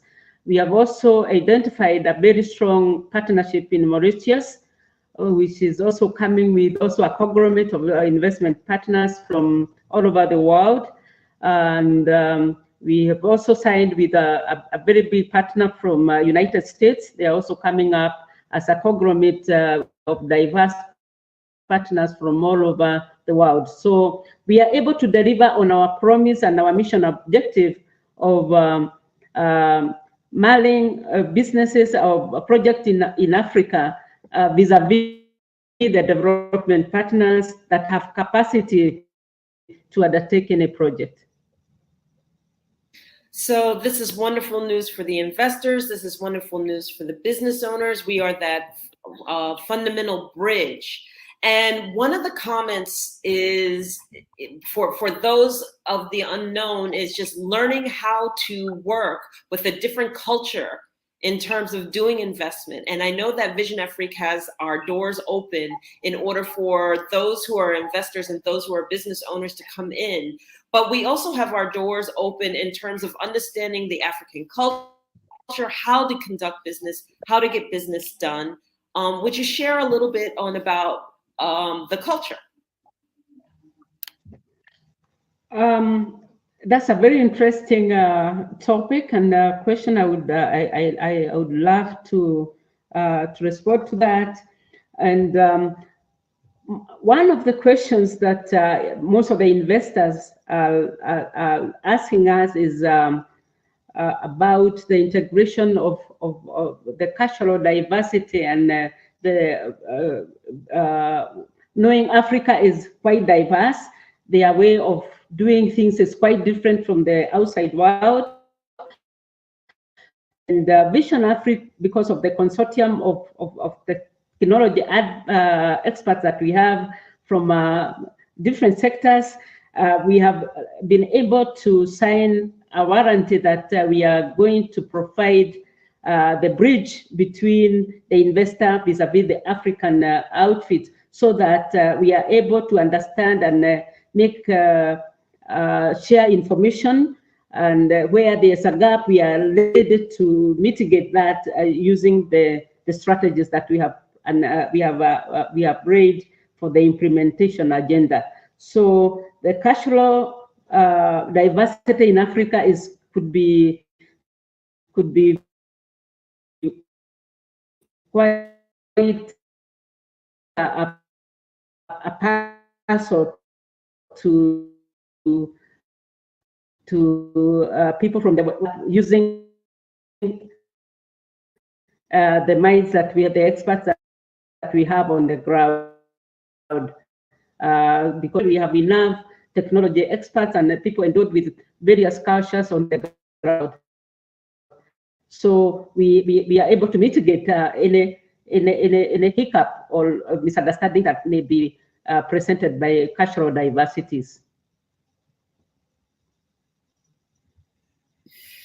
Thank you so much for that question. And I really felt it was important to ask that, because Vision Afrique is made up of members from all over the world also. So I myself, being the director of operations, I'm a native New Yorker, and here I am as part of Vision Afrique. And I know that we also embrace Europe and in the UK, as well as Kenya, Zambia, and are growing strong. So the fact that we are able to embrace people from all around the world in order to function and welcome the diaspora and above and beyond is key. So to find out more about Vision Afrique, please look at our website at www.visionafriquedevelopment.org or reach out to us through the website. We'll be happy to answer for you. I can be reached at enolia@visionafrique.org via email,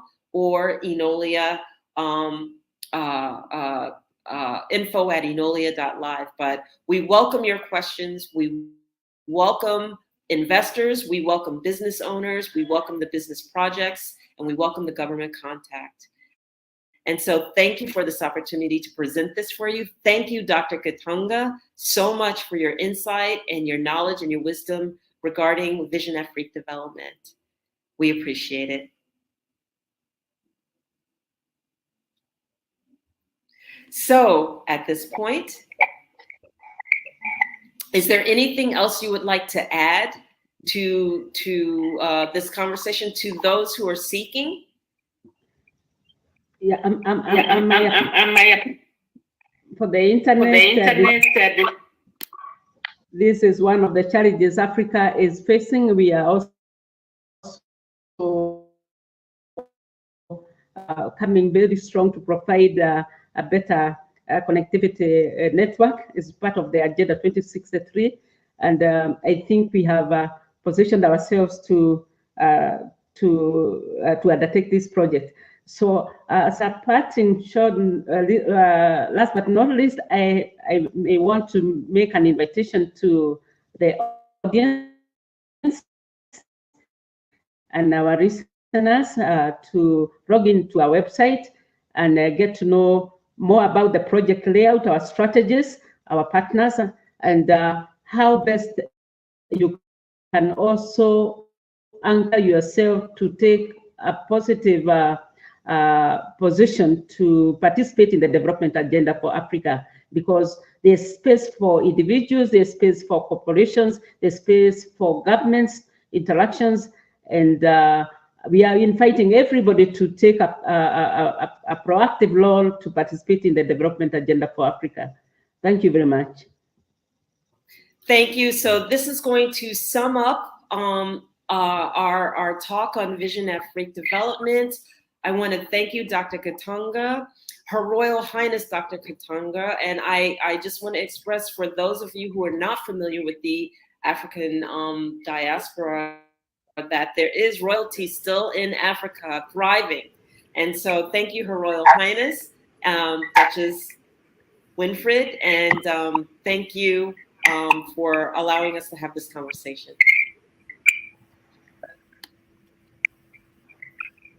Yes, thank you so much. We really do appreciate your presence, and I'm sure that the audience listening in, they have many, many questions. I would like to find out something from you, Enolia. What words would you tell to a listening audience? What encouragement would you give them to really and truly be part of this? Because many times people may have an interest, but they may not actually take that step. But can you just tell us, why is it that we should, as people from African descent, or people generally, invest and become part of this? I would say first and foremost, you need to dispel the stereotypes. We've been presented a picture of what Africa looks like. It is not the face of Africa. I am a native New Yorker, and I'm coming to you from Angola, Africa. I've had the opportunity to live in Angola, going on my 3rd year right now. I've had the opportunity to traverse the African continent. I've been to Kenya, I've been to South Africa, I've been to Morocco, Egypt, Senegal, Cape Verde, Namibia. You have to engage and see it at face value for yourself. because everything they told me, oh, don't go there by yourself, you're a woman alone, and blah, blah, blah, blah, blah. Not true. All of the things that we fear are not to be feared. And so I guess what I'm saying to you is that cultural conditioning would have us afraid to go back to our own home. And I have encountered nothing but receptivity. I've learned tremendously. And I have been embraced for the value and the skill set that I bring to the table here. And I feel at home. So that's what I would tell the audience and those who are seeking, is that place down the fears, place down the stereotypes, place down all of that stuff, and have the encounter yourself. Take the time. You know, we don't take the time, and so we fear that which we don't know. It's time to engage. Okay. Another question. In terms of, I would say, demographics, is it a specific part investments are being done? How wide is your reach? How many communities are being helped in the project? Our projects span across Africa. We have projects in Egypt, we have projects in Somalia, we have projects in South Africa, we have projects in Angola, we have projects in Namibia, we have projects across the board, Zambia. So it's, where do you see your project fitting and what partnership we're embracing? If it's the government, and then we will work with the government's agendas for their own countries, or we will work with private investors who want to go to a specific part of the continent. But our reach is across the continent of Africa. Okay, so if someone do have an idea, what would you recommend they do? What steps would they take to reach out to you and get started? So if you have an idea and you have a business plan and you already have something that you want to bring to fruition, then you present it to us. Okay, you present it to us and we work with you to make sure that that idea is fully developed and completed so that it can be packaged and presented to an investor. That's the work that we do. If you have an idea and the vision, you're not quite sure how to encapsulate that, we can have that discussion with you also. And then that way we can help you, again, put it in a business plan, put it in a proposal, and package it and present it to the investors. So we're there to fully help you engage into embarking on what it is you want to do. Okay, I actually was going to ask you that if you do have the resources, but you don't have the ideas, if there was something that was available. So I'm sure that the audience would be very much so happy to hear that. Can you just tell us, like, how long have the projects been ongoing? Some of the projects have been ongoing for quite some time. Some of the projects are newly formed. It ranges completely from one extreme to the other, because like Hipia, for example, what Queen Mother gave was their developmental projects for the country of Kenya, and they've been in development quite some time. However, Vision Afrique has been able to help them move that agenda forward more quickly than they could have not having our assistance, and help them to find investors more quickly. So that's the key. That's where we come into play. We bridge that gap of the need. And so we have new projects that are actually being presented to investors. They're brand new, newly formed. We helped some people create these projects, and some of the businesses that wanted to expand, we've also helped package and create. So really, it really ranges across the board, the length of time, some for years, some brand new. Okay, just a little bit curious, would you be able to share with us at least one project that is ongoing, so as to just give us a more intimate idea of what this is about, like a project that's ongoing right now? How is it helping the community, and what exactly it is? Well, we talked about Laikipia County and the fact that they wanted to bring infrastructure innovation to their community. And so what this is going to do is that it is going to put people to work. So what we're doing is we're bringing not only technology, but we're bringing clean food and clean energy there. I talked about the project. Part of it is bringing in agrivoltaics, for example, solar panels, and then we're able to actually grow food under the solar panels. And think about that. So if you're growing food under the solar panels, who's going to plant? And then who's going to cultivate that? And then who's going to pick the food? Who's going to process the food? Who's going to distribute the food? Those are all jobs. Those are all directly impacting those individuals that are within that county. Okay, so each innovation that we bring and each project that we bring, it's directly impacting the communities to be able to be the face of their own, of the county's investment, you know, so you don't have outside resources coming in and entering somebody else's country and then going, okay, well, maybe we'll hire a handful, but it's another country's, you know, project. You actually have the African diaspora and the Africans actually working together to bring to fruition the projects that are putting people directly to work. So that, and the fact that they are securing the land to cultivate their smart city, okay? And those are all infrastructure positions and roles in construction and project management, etc. So this is one that we honor because it literally is putting everyone to work in the process. And one county in Laikipia initiated this, and other counties have joined. So we have 10 plus counties that are actually part of this initiative. We're really excited about this. Okay, one of the things that I'm loving the fact that we're literally helping the community, jobs are becoming available, etc. So one of the things that I would think about, say I'm an investor and I want to invest. When I come to you, could you tell me a little bit more about your organization structure? Like, what is it that I'm getting to know, well, to feel safe? Hey, I'm investing in this organization, etc. Is there like a board where exactly you're located in terms of your core, etc.? So we are headquartered out of Zambia, Lusaka, Zambia, and we span between Zambia, Kenya, Angola, and actually the UK and America. And so what will happen is that if an investor approaches us, what they'll do is they'll be able to see a list of projects that we are working with and cultivating or have available for investment. They take a look at literally what they want to invest in, and they pick and choose what it is that they would like to invest their dollars in. And then we cultivate that relationship, we bring it together. And then what we do is we position ourselves with the investor to ensure that their project gets met. Great.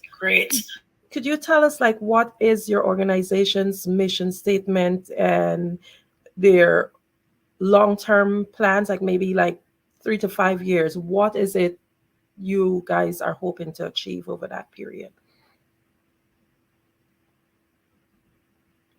Oh, you're muted. I'm sorry. Sorry, I'm going off and on because I know there's an echo sometimes. That's a great question. So our mission statement is really to bring the development forward of the African continent, enhancing Agenda 2063, which is just like the overall continent's agendas, but being that Agenda 2063 plus, cultivating what is needed here in Africa. We need to grow in Africa. When we create parts for a car, we shouldn't be exporting those parts out and then trying to bring them back in and paying for ourselves to bring them back in. We should be cultivating the parts and creating the manufacturing and manufacturing the whole and creating those jobs right here. So long term, we want to bring Africa to the point of innovation and clean energy and green and air and putting our people to work right here on the continent, and not looking for external exports and external assistance. We should be able to do it ourselves. I feel great about this company because I know that every project I do hits the bottom line. It helps humanity here. I literally know that I am able to cultivate and help humanity right here on the motherland and watch it grow. And in the end, isn't that all we're all trying to do across the world? Except now, Vision Afrique Development has a long-term focus to cultivate and help the African continent as it pertains to all innovations across the board. Does that answer the question? It does, definitely. So one of the things, whenever you have a vision or you have a purpose, it's said that closed mouth is never fed. We may have these visions, but what I want to find out, what is being done, because in order to bring, I would say, enlightenment to the project that is there like marketing that's being done, social media pages? How are people going to know that you really do exist? Because a lot of times we want to do more, but we may not even know of the existence of something like this. It's interesting because marketing plays a key role. Sometimes people can market like crazy, but if they're not marketing in the right place, nobody knows about them. Hence, that's why we're here on the Black Business Network, and your far reach, as well as our own marketing pieces across social media, as well as speaking events and basically going out and meeting and engaging those who would be interested in it. And leveraging our own social networks, which are really far and wide, and really bringing everything to fruition in terms of presenting ourselves. Vision Afrique Development itself is really a newer business per se, but the experience that's brought to the table and what it does is not new. It's old. Again, and it's fulfilling the gaps that the African Union itself wasn't able to do. So our reach in terms of what we do and how we're doing it, we're bringing forward now, and we're bringing forward with a huge push to say we're ready. We're ready to engage that business. We're ready to engage the government and the projects and the project owners, and we're ready to engage the investors. Okay. What collaborations are being done right now, if any, with other groups with similar visions, etc.? Do you guys reach out to them and try to work together? It's actually going both ways, and we are partnered with quite a few government entities. We are partnered with a handful of private entities. We have Trade Global, we have Expressions of Humanity, we have quite a few. We have Lavuva Solutions. There are a handful of private investors that have brought their projects forward to us, and they're private investors, so I don't want to go on a list of those. But we have the partnerships. The partnerships are coming, and actually people are coming and they're responding. They're responding. They're really, really responding. We're excited. This is exciting for us. We're excited. It's new, and it's growing tremendously, and it's growing fast. It's growing very, very fast. Yes. So we're coming up upon the hour, and I just have like one or two more questions. In many cases, when people want to become involved in something, they're sold more on a person. Can you just tell us a little bit more about you and how you what actually ignited you to become part of this, and a little bit about your journey to this point? I love that question because I'm an entrepreneur, and it's funny because it is about the people. It's not just about the organization. And I had the great pleasure of meeting Dr. Winfred Gatonga through a mutual friend of mine. And actually what I was doing is I was pitching my business. I was pitching my business plan because I bring together a program that I want to go worldwide and needed backing on for my Empower, Achieve, Succeed through Self-Mastery master classes, coursework, books, etc., etc. And I pitched to Dr. Gatonga, and we ended up developing this wonderful, wonderful relationship in terms of her getting to know my work, her introducing me to Honorable Dr. Copolande, Sebastian Copolande, who is the president, and they deep dove into my work so much so as to decide that they were going to take a class. They wanted to know my work firsthand. Who does that nowadays? Mm-hmm. Who takes the time to get to know you so fully and to know your work so fully that they embrace it, take it, learn from it, you know, because we have many people who, you know, feel that they're a little bit above and they don't have time for that kind of thing.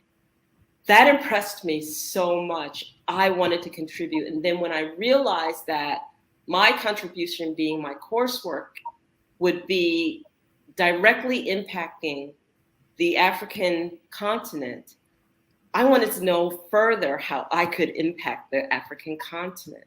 And then I saw it, the light bulb went on. I realized what they were doing. They were giving people direct opportunities to present projects that could directly contribute to the African continent in the most positive of ways. And I wanted to be a part of that. And so I was ready to find the contribution I could find in terms of my skill set and what I brought to the table in order to do so. And it makes me proud to be a part of something where I know that I'm giving to exactly who I want to give to in a positive manner and in a way that helps others give. And we talk about contributing and giving to humanity, and I'm impacting humanity directly in the most positive of ways. What's our purpose? What else are we here for except to do that? So Amazing. That's why. Amazing. And that's my journey. Okay, I'm going to take this opportunity to just get a little bit, it's not, selfish, but just something that I'm working on, because I have 2 projects that I am working on in Africa. And because of that and what you've been sharing with us over the last hour or so, it actually ignited something in me. So just for clear understanding, say, for example, I'm working, trying to help a group in Africa, and they do need help, but they just don't have the resources. Is there a way that someone who might know a smaller community who's not aware of the help that is available, is there a way that they can connect with you? Just let me give you a little example. For example, I'm trying to raise some personal items for a home of young ladies who were taken away into childhood marriages. They literally kind of run away, and there's a shelter for them, but they do need help. And I've been trying to reach out, but I don't know that much people, and I just get personal friends to get stuff together. If I was supposed to say, hey, come to your organization, or anyone with any other ideas like that, is there a way that something can be integrated? And if so, can you share a little bit more with us for better clarity? So I would say to you, how can you do this in the most positive of ways that is a win-win for not only just giving them personal items, but helping them develop so that they can work, so that they can stand on their own 2 feet, so that they can get their own personal items. So in terms of the shelter that they're in, how could we possibly look at that or improve it? And what we would do is innovate and brainstorm some ideas and come up with a way that helps those young ladies to not only just possibly live in a better space, but then cultivate businesses out of that space. Okay, so let's say we know that all of the ladies cook. Could we cultivate a space, rent space out, have any place that comes in and basically cultivate a restaurant? I mean, we look at the skill sets, we look at everything, and then we look at what we can cultivate. We look at the surrounding areas and the neighboring areas and see, this is where Dr. Gatonga is brilliant at it, because she's a humanitarian and because she's done it before. And so she knows how to repeat and bring forward those, and I call it social programs. She knows how to cultivate those social programs and to find backing for those social programs because she has a history of it. And that's what's so beautiful, because I actually put together a project because I visited a location here in Angola called Kalokimbe, and I went there and the girls talked to me about how they would trudge an hour to school. They would finally get their degree, and then when it came to time to go work, there was no place to work. There's nowhere to go with that degree. And they ended up cycled right back and just having children. Help. And I was able to bring together a proposal that cultivated not just a community center, but a little medical center with that community center, and various different programs that could be housed out of this one area in their location. So now they have a place where they can go work. They have a place where they can leverage that degree. They have a place where they can leverage skills. They have a place where they can train and get skills. So the answer is yes. So what is it that you're willing to do, and how much time are you willing to put into it and cultivate that idea so that it can be? Definitely. I will be personally reaching out to you because I do have some projects, and our listeners, if you do have ideas and projects, there are so many different ways we can definitely help the people in Africa. In closing, Enolia, can you just remind us again, how can we get in contact with you?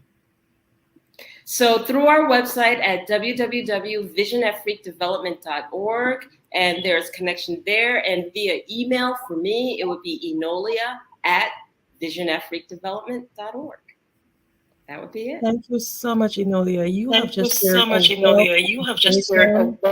I am definitely moved. Our listeners have learned so much, and we are moved by this too. Thank you. Thank you so much for this opportunity. Genius is common, and I'll see you on the other side.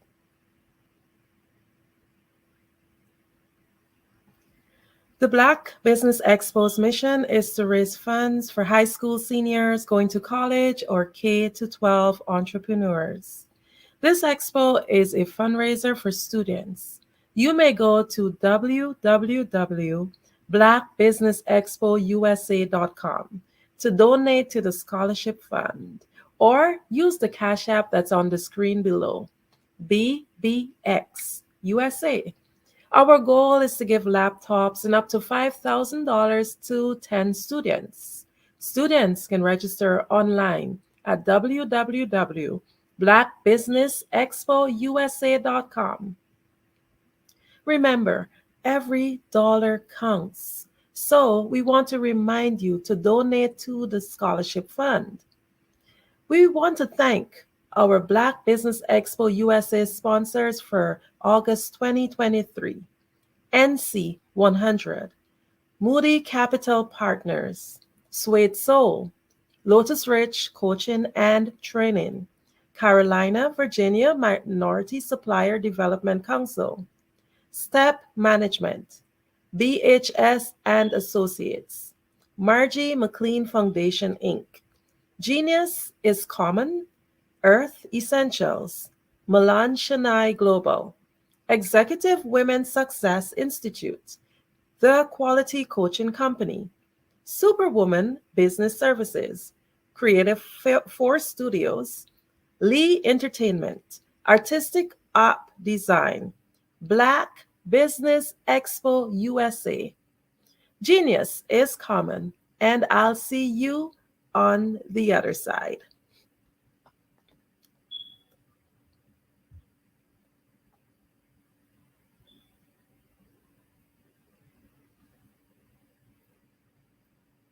I'd like you to imagine with me, if you will, opening an app where you can collaborate with like-minded individuals from around the world, get inspiration and in-app tools to launch and grow your business, as well as share your knowledge and earn compensation, all in one app. Well, the name of that app is Truso, short for Truly Social. Hi, I'm Matthew Newman, the founder and CEO of Truso, a new concept in social media. Trousseau is designed from the ground up to be a platform that's both social and empowering for all its users. How exactly do we do that? I'm glad you asked. First, Trousseau brings the world together via video. Psychologists assert that video provides a significantly more effective connection than audio only. When you enter a community on Trousseau, you're face to face. Second, on Trousseau, you don't have to have 1 million followers to monetize. Our business model allows all hosts and moderators to monetize, no matter the size of your following, by 1, producing fee-based content, and 2, inviting others to join the platform as subscribers. Even more, Trousseau has an in-app resource library with over 100 free resources, forms, and documents to help you build your brand and grow your business. Third, Trousseau is inclusive. The deaf and hard of hearing communities make up 360 million people worldwide. Unlike audio-only apps, Trousseau embraces this community, providing a networking platform that allows them to participate via video and closed captioning. We even have a deaf and hard of hearing foundation in the works as well. Fourth, Trousseau is both social and safe.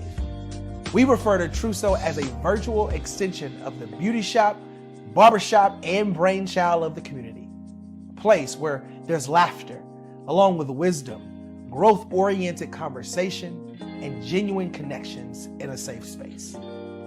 Trousseau even has proprietary security to ensure we maintain a safe environment for everyone. Where are we at now? Trousseau is live, y'all. We've launched in beta and we're acquiring users daily. We have an incredible development and marketing team, plus amazing celebrity influencers at the table, helping us spread the word around the globe, beginning within the African diaspora and beyond by creating a safe space for growth, connection, and collaboration. We're truly excited about Trousseau. We've created something special for which there is a global market. And we invite you to embark on this journey with us as a shareholder. The future for Trousseau is truly bright. Join us and let's go there together.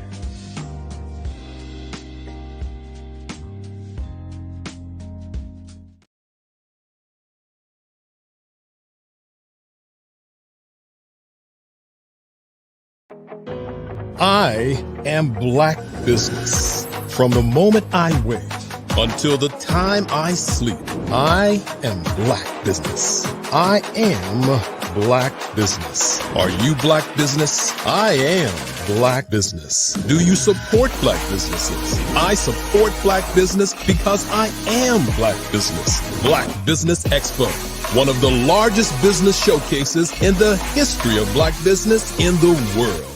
Sign up today at www.blackbusinessexpousa.com or call 919-308-9090. I am Black business.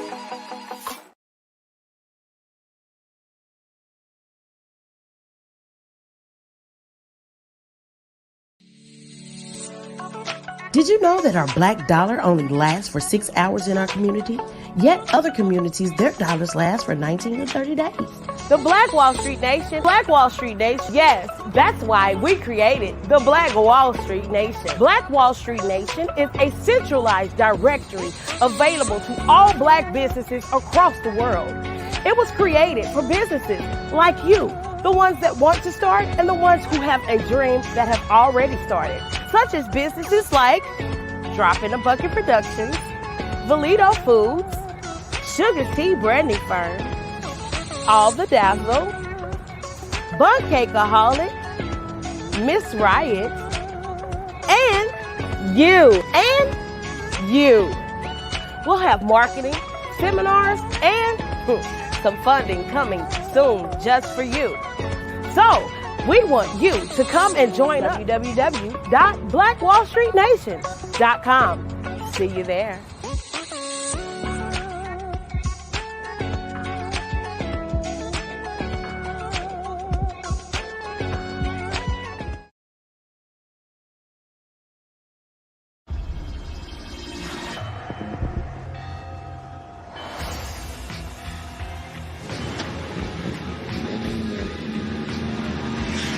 La connexion, BU, la collection BU.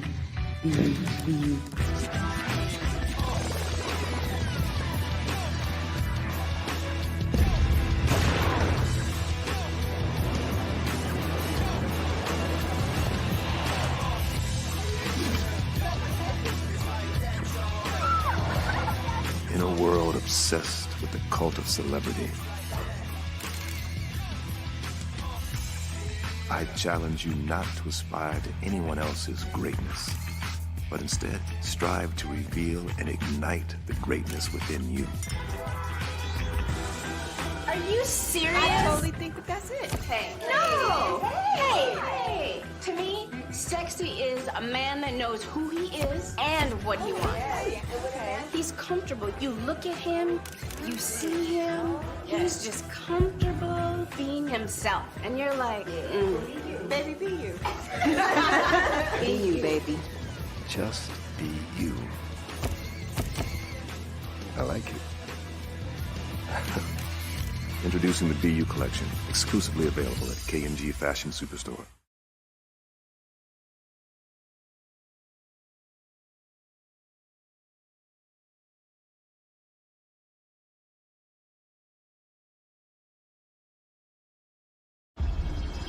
Producers, directors, I met designers, and then everybody said, oh, this is my 6th year, and oh, this is my 4th year. Shout out to New York. We're in New York in like 7 hours. Oh my gosh, yes, we have a 6:58 flight, so. We gotta go home. We gotta go. We gotta go. Let me tell you something. Every single person that's come through the store has spoke so highly of you, and what a great event this is. Yes. I'm representing DJ Darryl, who is a platinum producer. He did the hit track for Tupac Shakur, Keep Your Head Up, Snoop Dogg, Keisha Cole.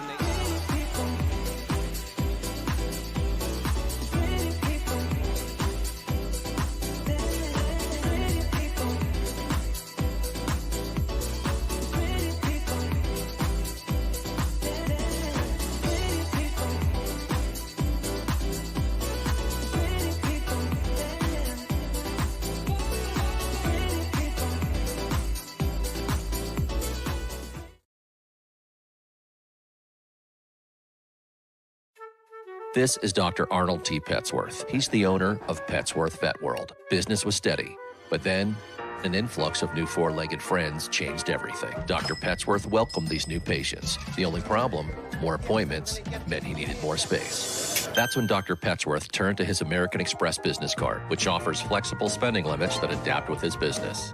He used his card to furnish a new exam room, and everyone was happy. Built for Dr. Petsworth's business, built for your business, Amex Business.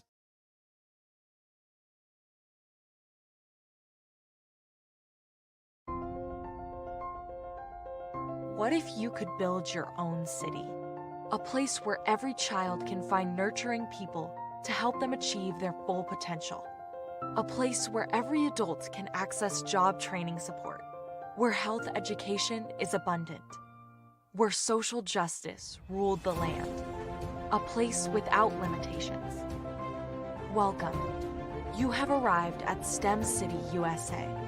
It is what every city should be. A safe and trusted community where you find people and resources to help you become everything you are and beyond. STEM City is unlike anything you have ever experienced. It is a digital twin of the world around you, only better. STEM City is about energy and soul renewal. It is more than a digital world. You can almost feel the power of live cultural events, music, and theater.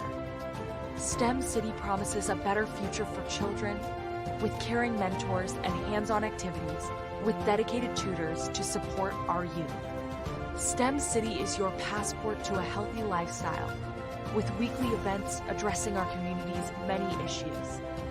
STEM City is your financial well-being with helpful information on wealth management, career advancement, job training, and so much more. STEM City is the community you deserve. It is the city where your dreams can come true. STEM City USA, a place in the sky that is accessible to all who reach for the stars.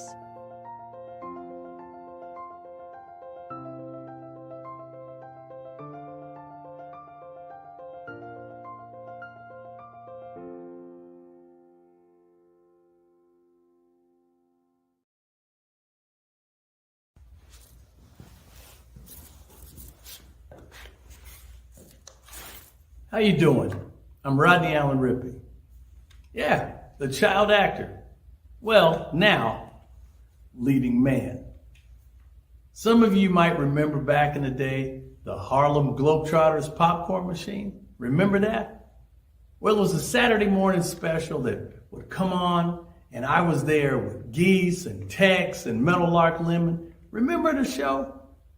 Well, I had a great time. And I have to say a huge, huge thank you to all my fans out there. Thank you for all the years of support. I went on from the entertainment industry. I started getting into producing and directing. And now, hey, here I am.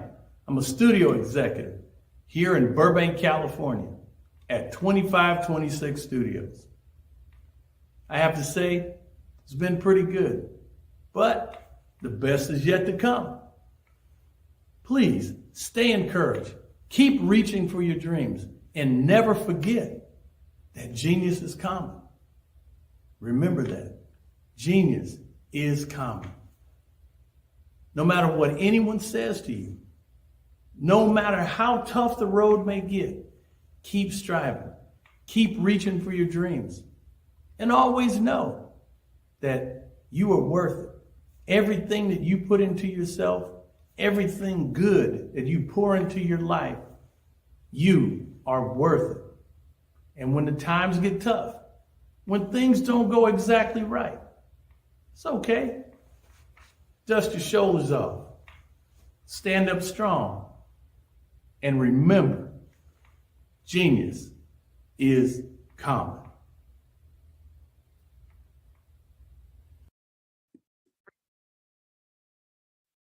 Hello, I'm Dr. Madeline Ann Lewis, President and CEO of the Executive Women's Success Institute. And my genius is helping women accelerate the path to success. You know, I was blessed to have strong women in my life who encouraged, motivated, and pushed me to do my best and to never even think about giving up on my dreams. So I say to women, we must show up to rise up. We have talents and potential, but who will see them if we don't speak up and get noticed? I know that women are a tremendous resource on this planet, and there is nothing more fulfilling than helping a woman tap into her full potential. I do this because I want to be a part of helping as many women as I can to show up, to rise up. I do this because genius is common.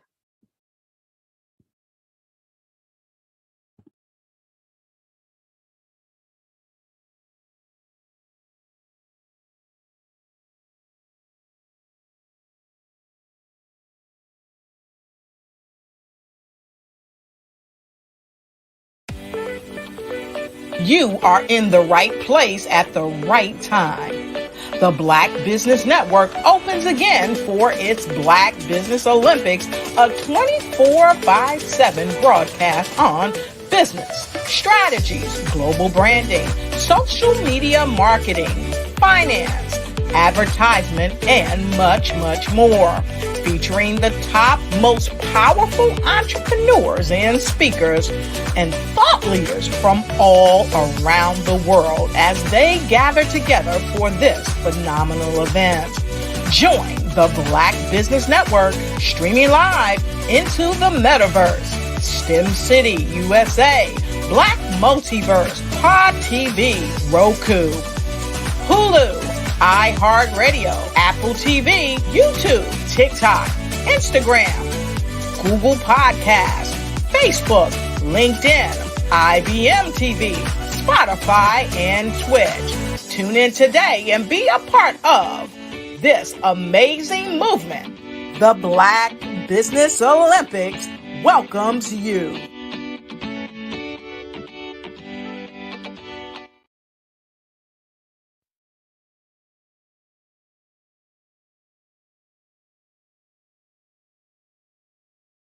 Over the past few years, we've seen the growth of existing and new initiatives focused on financial inclusion, building global networks, and reducing the wealth gap in response to the idea there's not enough seats at the table.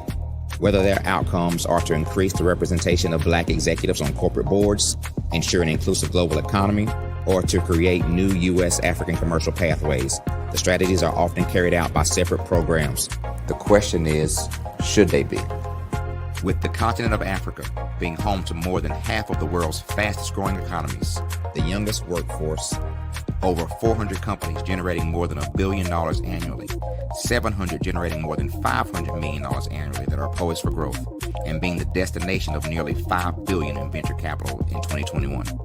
Diversifying U.S. and Africa commercial engagement by building bridges between African businesses and their U.S. diaspora should begin being seen as mutually beneficial.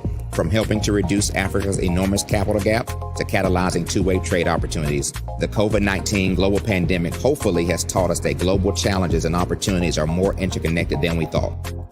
During the pandemic, African companies like Unicorn Flutterwave, insurance provider Reliance Health, ride-hailing app Yasir, and 54Gene, the continent's first bank of DNA on people of African descent, proved that when African companies have access to networks, capital, and information, they grow big, grow fast, and create solutions that are valuable to the world.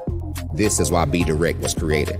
We are the first U.S.-based but African-centric board preparedness and board search company designed to connect U.S. Black talent and corporations to African businesses. Unique and fundamental to Be Direct's success is our process of helping board candidates adapt their experience and networks to an African context before they're connected to high-growth companies that are looking to locally and globally scale. From our focus groups with African business execs and government leaders, we don't ignore the sentiment that business is easy, but people are hard. Having a pool of board candidates with hard-to-access networks and extensive experience across the business life cycle, including successfully raising capital, is table stakes for an initiative like this. So yes, we have that. But corporate or entrepreneurial success in the U.S. does not guarantee success in Africa. Developed alongside industry partners on the continent, our training program, Be Direct Prep, is designed to transpose their experience to create cultural comfort, understanding, and a commitment to helping businesses in Africa scale. Our board governance sessions are African, continental, and country-specific, integrated with cultural awareness and dexterity training, masterclasses led by African industry execs, and mentoring and coaching from African continental-based facilitators. But even more unique to Be Direct Prep, we cap off our training program with an immersion trip to help candidates that have not been to Africa before see and feel Africa's complexity and opportunity from African soil. We all know traditional network-based board placement has historically left a lot of us out of ever really being in the paid board pipeline. Our strategy supports the work of many great organizations that are successfully filling seats at U.S. board tables by creating more tables for those that are still left on the sideline. It's time to start seeing the role and value of U.S. Black talent and businesses on the continent of Africa differently. Old perceptions and habits limit economic inclusion. Let's transition Black talent and the African businesses they will support from the periphery of the global economy to its core. Living in a global lockdown, we all know now how fast local and global economies can change, and see the value of having businesses that hire, strengthen local value chains, and even grow globally. Status quo in any form holds back progress. We must democratize U.S.-Africa commercial engagement by socially and economically connecting cultures that have long been disconnected. It's time for Africa's U.S. diaspora to redefine their global value by helping African businesses scale continentally and globally.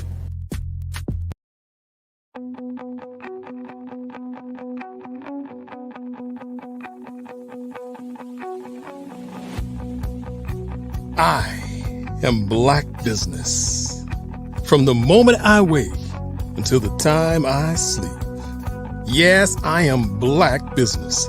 I am Black business. Tell me, are you Black business? I am Black business. Do you support Black businesses? Listen, I support Black business because I am Black business. Black Business Expo, one of the largest business showcases in the history of Black business in the world. The world! Sign up today at www.blackbusinessexpousa.com or call 919-308-9090. I am Black business.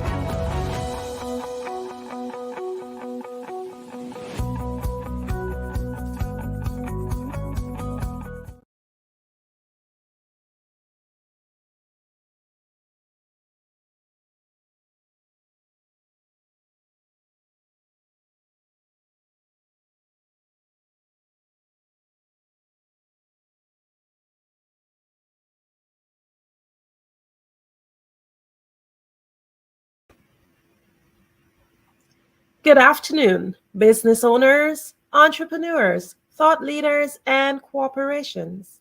Welcome to the Black Business Network. My name is Andrea Adams, and I'm your business moderator for this afternoon on the Black Business Network.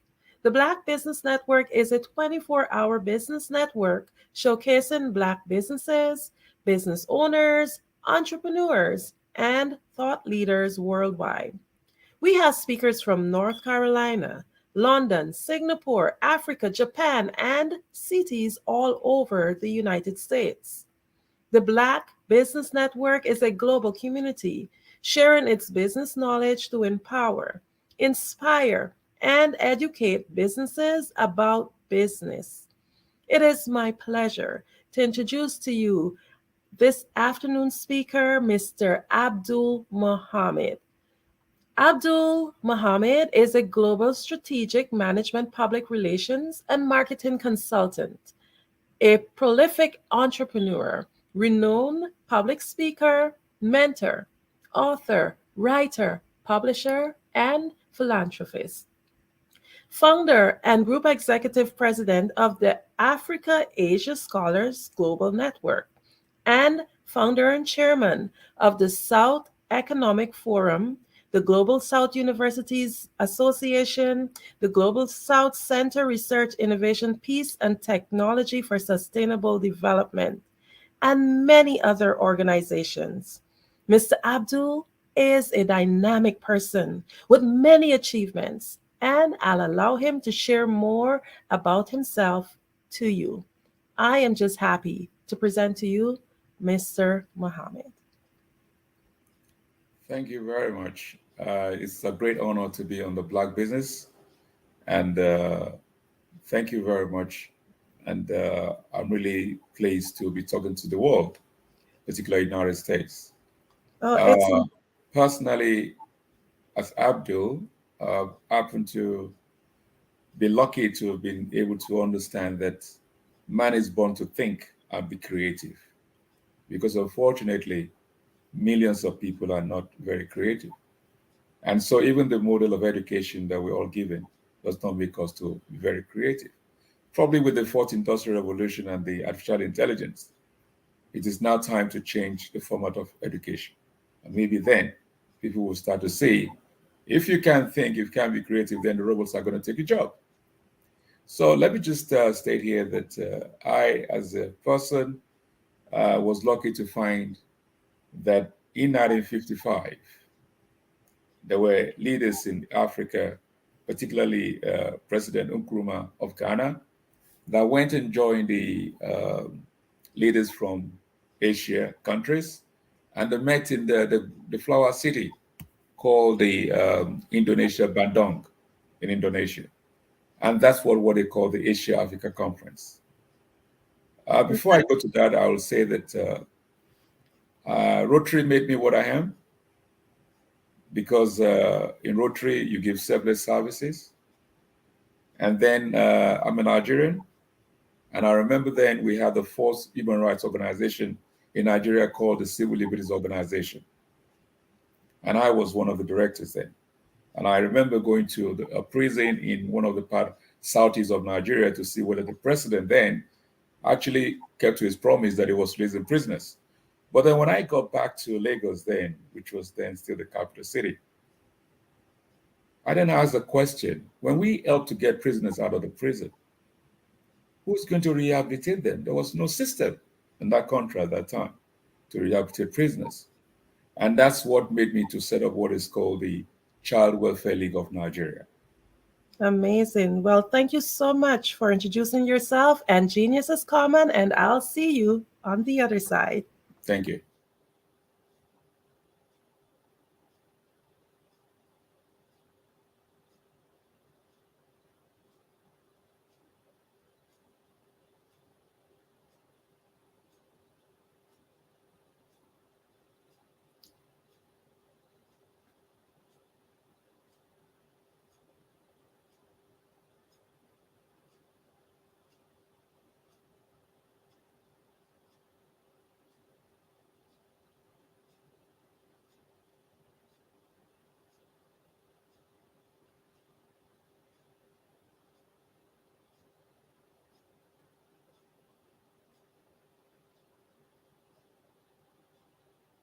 I'd like you to imagine with me, if you will, opening an app where you can collaborate with like-minded individuals from around the world, get inspiration and in-app tools to launch and grow your business, as well as share your knowledge and earn compensation, all in one app.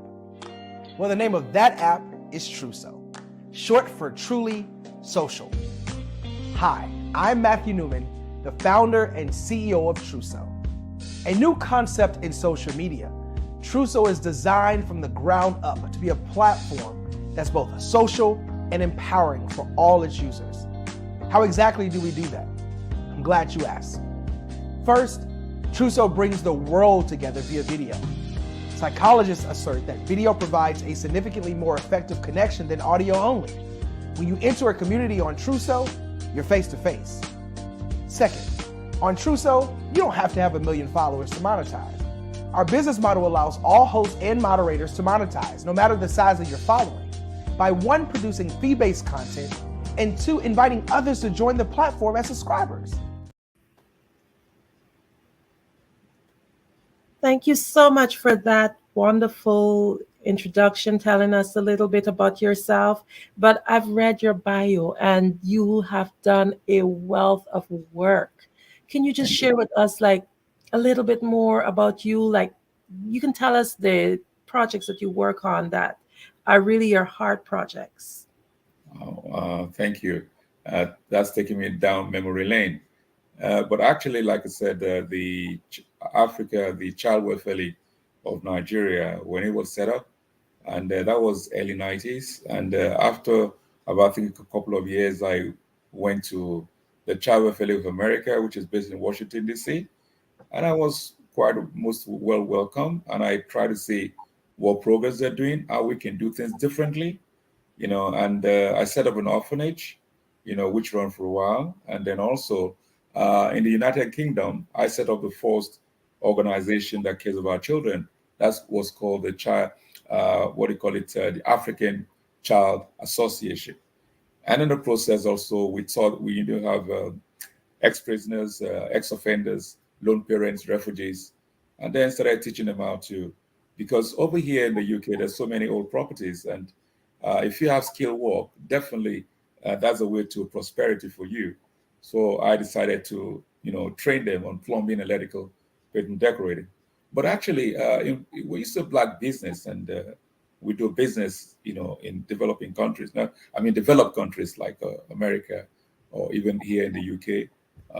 Though I'm now British, but I'm an African, and I hold a lot to the continent of Africa, because Africa itself, we all know, is the richest with the natural resources it has. But unfortunately, all this is not in its end. And I used to say one thing, that if we look at black business in America, there's quite a lot that they could do to support Africa. And that's why I said earlier at the beginning of this, my intro, that when Nkrumah, who was then the president of Ghana in 1955, the year I was born, went to Indonesia and met with the Asians. If Africans had gone towards China, Japan, India, I can tell you that Africa would have been much, much stronger than the way it is today. But unfortunately, a lot of Africans want to go to America, they want to go to Britain, they want to go to Australia, they want to go to Canada. And I think that's part of the demise, where Africa up to today is still, well, you talk about slavery, you talk about independence. There's not much economic independence apart from political independence that Africa's got. So there's quite a lot. When we talk about even human life, it's all about business. Business does not mean when you trade, even living your life is still business. That's why I said, in the world, there's nothing called charity, because if you don't run your charity like a business, it's going to fall out. So basically, and let me use this to commend the Black business, what you've been doing, and I think it's quite amazing. And all I'd say is that we probably will look at ways to work with you, because here in the developing countries, which we call the Global South, we have the largest group. Global South contains about 7 billion people out of the 8 billion. But the 7 billion are so marginalized, and we're trying to see something to that. And probably let me bring some of the things which actually my organization, which is called the Africa Asia Scholars Global Network, is trying to achieve. First of all is that in 2018, the World Economic Forum in Davos in Switzerland I'm very happy with they were very being honest that the world is fractured. And even Donald Trump, then as the president of the United States, had the largest delegate to that conference in Davos, in Switzerland. And even that was the 46th conference, and it was for the first time in history co-chaired by women. Even though there was not a single African woman among those women. And what we did as an organization was that when they say our world is fractured, because everybody agrees, but I wonder, what are we doing? I will say that our organization since then was able to find a 3-point solution to why our world is fractured, which is also due to the fragmented education that we all have. So what we did was to call a meeting with the United UN Women, which is based in New York. And on the 19th of July, 2018, because after the conference in that same year in January in Davos, and I sat the UN Women with my team. And one thing we are very clear about is that sometimes we're so dishonored with ourselves. We undo ourselves a lot because we don't respect the child. All over the world, we don't care about children. If we care about children, the world will be far better than the way it is now. And it's just quite a bit to say we don't have wisdom. Because when you don't look after a child, you're indirectly not looking after your old age. And that's the dilemma which you're in. However, sitting with the United Nations women, I was very clear to UN women that they do not even know the value of women because the world doesn't realize the value of women. And that's part of the problem where we have in this world today. But however, we don't stop at that. We had the mandate from the Association of Arab Universities, which has over 500 universities. In the Arab states, you have 1,000 universities. And then also, I'm not an Asian, I'm an African and British, but as an African, I serve on the board of the Association of Universities of Asia Pacific. And people won't believe that, how did you get into being an advisory council of association that belongs to Asia? But I've been there since 2015, and we have very cordial relationship. And then we also have a mandate from the Association of African Universities and also the Association of Indian Principals. And ever since 8 years now, what we've been doing is to study what did we go wrong? Where's the problem? And we're able to find the problem. We find a 3-point solution, and we're working on it. And we intend to actually launch this Global South Universities Association.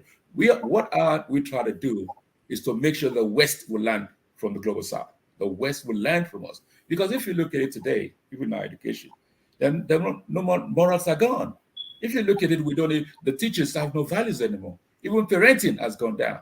So there is quite a lot of problems. So if we want to thrive, then we need to really go back to plant a new seed. And that's what our organization is doing. I have a signed to United Nations Global Compact because the United Nations does know that they do not have the answer. But however, a signed to the United Nations Global Compact, if people go on the portal of the UN, you will see our report there because every 2 years we have a report to the United Nations. But unfortunately, it's like whether we hardly read. So we have a lot of problems, but however, our organization has been very strategic in terms of how to solve this problem. We know even during my time, the problem can be solved. During my time, changes cannot come. But if a change comes, that's a plus for me in my life. But what we're trying to do is to lay the foundation because the UN knows, even the current, because September you have a new president of General Assembly of the United Nations. The immediate, that was the one that's going to be leading the office of the UN General Assembly as the president, used to be in charge of the, the group that was set up by the United Nations in 2013 to see what they're going to tell us in 2015 after the millennium. And the UN had a high-level panel that met in Bali, Indonesia again, and they came up with 2 great things that would have tried to start changing this world. And they said renewed global partnership, people-centered policies. We were expecting that the UN by 2015 is going to try and see how we can build strong partnership, which is through trust. But unfortunately, the UN gave all of us 17 goals. And you find that most of the goals we're talking about are interwoven. So we find that even now, even the United Secretary General and even the Deputy Secretary General, they've already mentioned that even the SDGs, Sustainable Development Goals, is not achievable. It's not realistic. It is clear, very clever, because even the UN said we do not have sustainable structures. What we're saying, I'm saying here now, affects Black business, affects any ethics, any ethnic businesses. It affects everybody, the child, the mother, the father, everyone you can talk about. So if we have the UN, which is the bigger body, we need the UN. But even then, when Kofi Annan was there, and then the current Secretary General there, they've been trying to make reforms. So at the end of the day, where are we? So basically, we cannot close shop because we actually run the UN because it's the tax that we pay that runs the United Nations. It's the tax that we pay that run our governance. But unfortunately, most of what we say, what's my business is government. So it's like we're living in two worlds, the government on one side and the people on the other side. We need to really I think we need to take control back as a people, as a civil society, because we create the government. But if we go the way we go, and I think it's back to 1945 when United Nations was established, and that is 1945. We were so lucky at the same time. George Orwell had this book called The Animal Farm, and until we change the narratives of that, of that particular publication, which is Animal Farm, the world would never change. We're going to get worse and worse. But however, some of us have to do something, and that's what we're doing as an organization. Now, I want to commend the Prime Minister of Jordan for taking our idea, and saying that his country, which is even, if you talk about peace in the Middle East, I mean, Jordan, everybody knows, because you have almost about 4 million refugees that have been, looked after in Jordan. That's in the Middle East. And they are really ready. The Prime Minister has a great, and I'm going back to even again next week. I'm going on Sunday, Monday, the next 2 days, back to Jordan. We're preparing to launch what is called the largest body, of university, of educators in the whole of the Global South. And this is going to be launched on the 10th to 12th of November, and that is to mark the World Peace, World Science Day for Peace and Development. And not only that, because that comes to what we thought about. Because for 8 years, when we were given the mandate to try and reform universities, we felt it's not just straight away going to the market and start. No, we have to do a lot of research. Because I remember in Siena, in Italy, we have what is called International University, the largest body of universities in the world. And the conference they had in Italy in 2016, I can remember in October, I guess, I left all the educators, all the vice chancellor, whatever. I told them, you're all academic tourists. You see, our universities, because when they talk about sustainable development goals, because we probably say, oh, there's funds here. We are not being realistic with ourselves. And it's quite unfortunate. And I just felt that, are we really educated as people? Let me give you an example.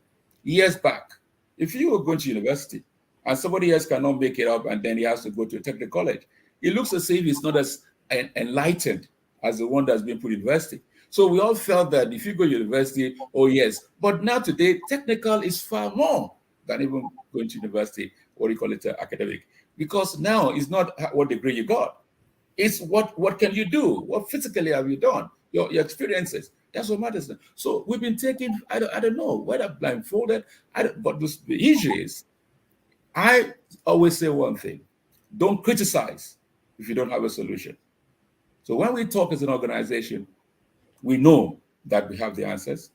And with these answers have been tested for years, and fortunately for us, we have the trust of government, we have the trust of civil society organizations, we have the trust of people, educators and investors, and we're now working towards ensuring that we strongly put this body together called the Global South Universities Association. Now, it's not just doing that, because when I say universities have failed, it's the fact that every university every year will do international conference. You have the greatest experts, they all come and talk and talk. We talk a lot at conference so much, but at the end of the day, what have we done? Because the universities, they don't have the resources, to process the enormous creative ideas that come up each conference. What they think about is after this conference, as soon as all papers are brought in, they put it aside, they look for another conference the following year. And guess what? They are looking at where do we think some funders are looking at they can get some money. So they never think the fact that all the ideas that were brought at that conference, can we process that? See, those who have good experience from it, those who have difficulties of processing some of the ideas, and then discuss it until they can get this right. But no, we go to another topic entirely from what we had as a team last year. So it's a failure of all our universities all over the world, not just Africa or Arab or Asia. So we are trying to change this. So what we then say is that if that's the case, if we have the Global South University Association, definitely we need to talk, because you need to engage. So you can't say you will talk. But it's not about talking and not trying to take action. So what we have now is got the Global South Research Center for Peace, Innovation, and Technology for Sustainable Development, which is just the G-Z. Now, this will be put in place. It will be built in Jordan. The headquarters were built in Jordan. And we're looking forward to the president of the United Nations General Assembly, as well as the Secretary of the United Nations, to come and lay the foundation along with other world leaders to come and lay the foundation. But while we're building that center, I also want to commend the Jordan University of Jordan, which is about 61 years old, the largest and the public university in Jordan, and that will be the base of this conference, this summit. It's not just a summit. Is a sort of reformation we're trying to do, whatever. And with that, we bring all experts together, right from next year, because we're going to lay the foundation in November. And by next year, we'll be calling that Rockefeller Foundation, call Carnegie Foundation, call any major, even research center anywhere in the world. And it's so simple. We are not the one that said the world is fractured. It's the World Economic Forum, because that's where the policies of this world is being driven from. So we're going to then say, where did we get wrong? And I think by the time we do that, we will start setting things right. And also, I like to just use the opportunity on Business Network to say, what is this 3-point solution? Because if we don't deal with those 3-point solutions, I can tell you, we're going to be in much more, what will I call it? I can't even describe it. But the 3-point solution, how do we ensure that it's carried out? I've sent a copy of it to the Secretary of the United Nations. Well, I know how busy or how, whatever, we're getting somewhere, because we hope to have him in Jordan in November. And then we intend to present even the government of Jordan. They have their, 78th independence next year in May. So then we have all leaders all over the world to come together, and then to look at this 3-point solution. And the first of this point solution is this. Because when we talk about human rights, I laugh and say, do we really have human rights? We're just all jokers. Because if you take just the labor law alone, imagine how many young people are in debt just to be able to be graduates. And by the time they're able to finish the courses, they now have to go maybe 30 times looking for a job. And every time they're looking for a job, they have to look smart, they have to take transport. So their debt is mounting. And then you realize that by the time they eventually get this job, they have to work for 30 days before they get paid. Mind you, every day they still go there, they have to still borrow money to be able to make sure they get to that work. So by the time you finish and then 30 days to pay you, how much is left for you? So most of young people are perpetually in debt. And even the worst of it, all over the world it happens. 6 months down the line, you can be fired with no excuse. And that's the world we are. That's the world we are. So we're going to look at each law that we feel marginalizes people in our communities. And we start to gradually get them right. It could take 30, 40 years to get everything in place, but let's start to pinpoint those laws that actually marginalize people, so that's why I said there's no human rights. And so if we have that, so that would be in place. And then the second one, that is, we talk about review the international rule of law, which is the first one, which is very important, about equity, about fairness, about justice. And then if you look at that, then the second one, we have to restore the value of parenting and teaching. I mean, it hurts me, I will say. I felt like crying when recently the teachers went out and asking the Prime Minister Sunak, the government of my country here in the UK, teachers were asking for better pay. And guess what? The government says there's no money. And I asked myself, I am a citizen in a civilized society. And I could be hearing that there's no money to pay teachers, because end of the day, is the what do you call it? Is the child, which is the future of the state, the future of the states. That's the child. And you're telling somebody who will make sure that child can turn the society into a better place, you say there's no money for them. But when we had COVID, when COVID came, we got billions out. Billions. Why? And I ask a question. Why do we get billions out? Maybe then we can probably put our contracts. But when the teachers have to be paid so that they can better the lives of our children, the future of the state, we said no money. But I always remember one thing. The former chancellor of Germany, Merkel, and teachers, engineers, doctors were asking to get better paid than the teachers. And guess what she said? She said, you want me to pay you more than the teachers? He said, what is the justification for me to pay you more than those who made you? I bet you all the doctors, the lawyers, the engineers, they couldn't even say a word again. Because if the teachers can make you, then end of the day, the teachers asking for a better pay, I mean, it's unquestionable even to ask that it should not be paid or looked after, because it's the future of the state we're talking about. So we do a lot of things, and then apart from that, and then one of the things I also saw is that you remember most of the time everybody has to work at home. I mean, work in the office. But COVID came, then we were able to think, and say, okay, let some people be working from home so that we can still be able to generate resources within so that we can pay, we can ensure that the state is not bankrupt. So let people go and work from home. But don't you believe that even without COVID, we should have said, okay, in the family, the parents, let's say example, the husband should go and work 3 days, in the office and 2 days work at home. And then let the mother do 3 days at home and then work in the office 2 days, so that at least we can look after the state of the child, which is the future of the state.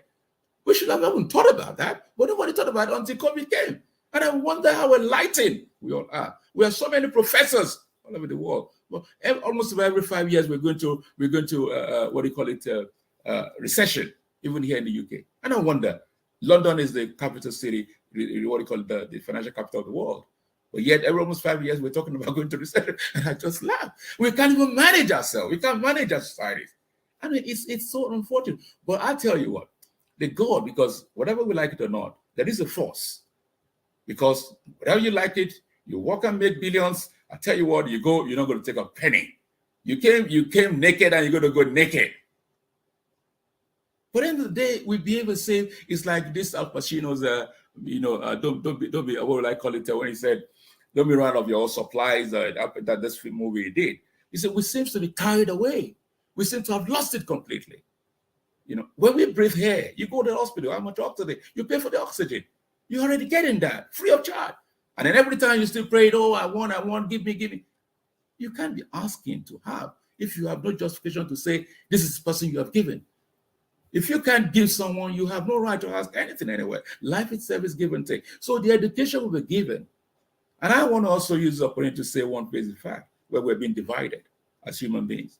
And when you have only 5 people to look after 5,000, it's impossible for that society to be thriving, because you disempower people. And how do you disempower generations people? Because you want to create a class syndrome. Now, if you know, and we believe that you have to treat every child differently, no child should be treated the same. It's a norm that we all agree with. And then at the same time, you also say that no two brains are the same. But guess what? Why do we set the same exam for children?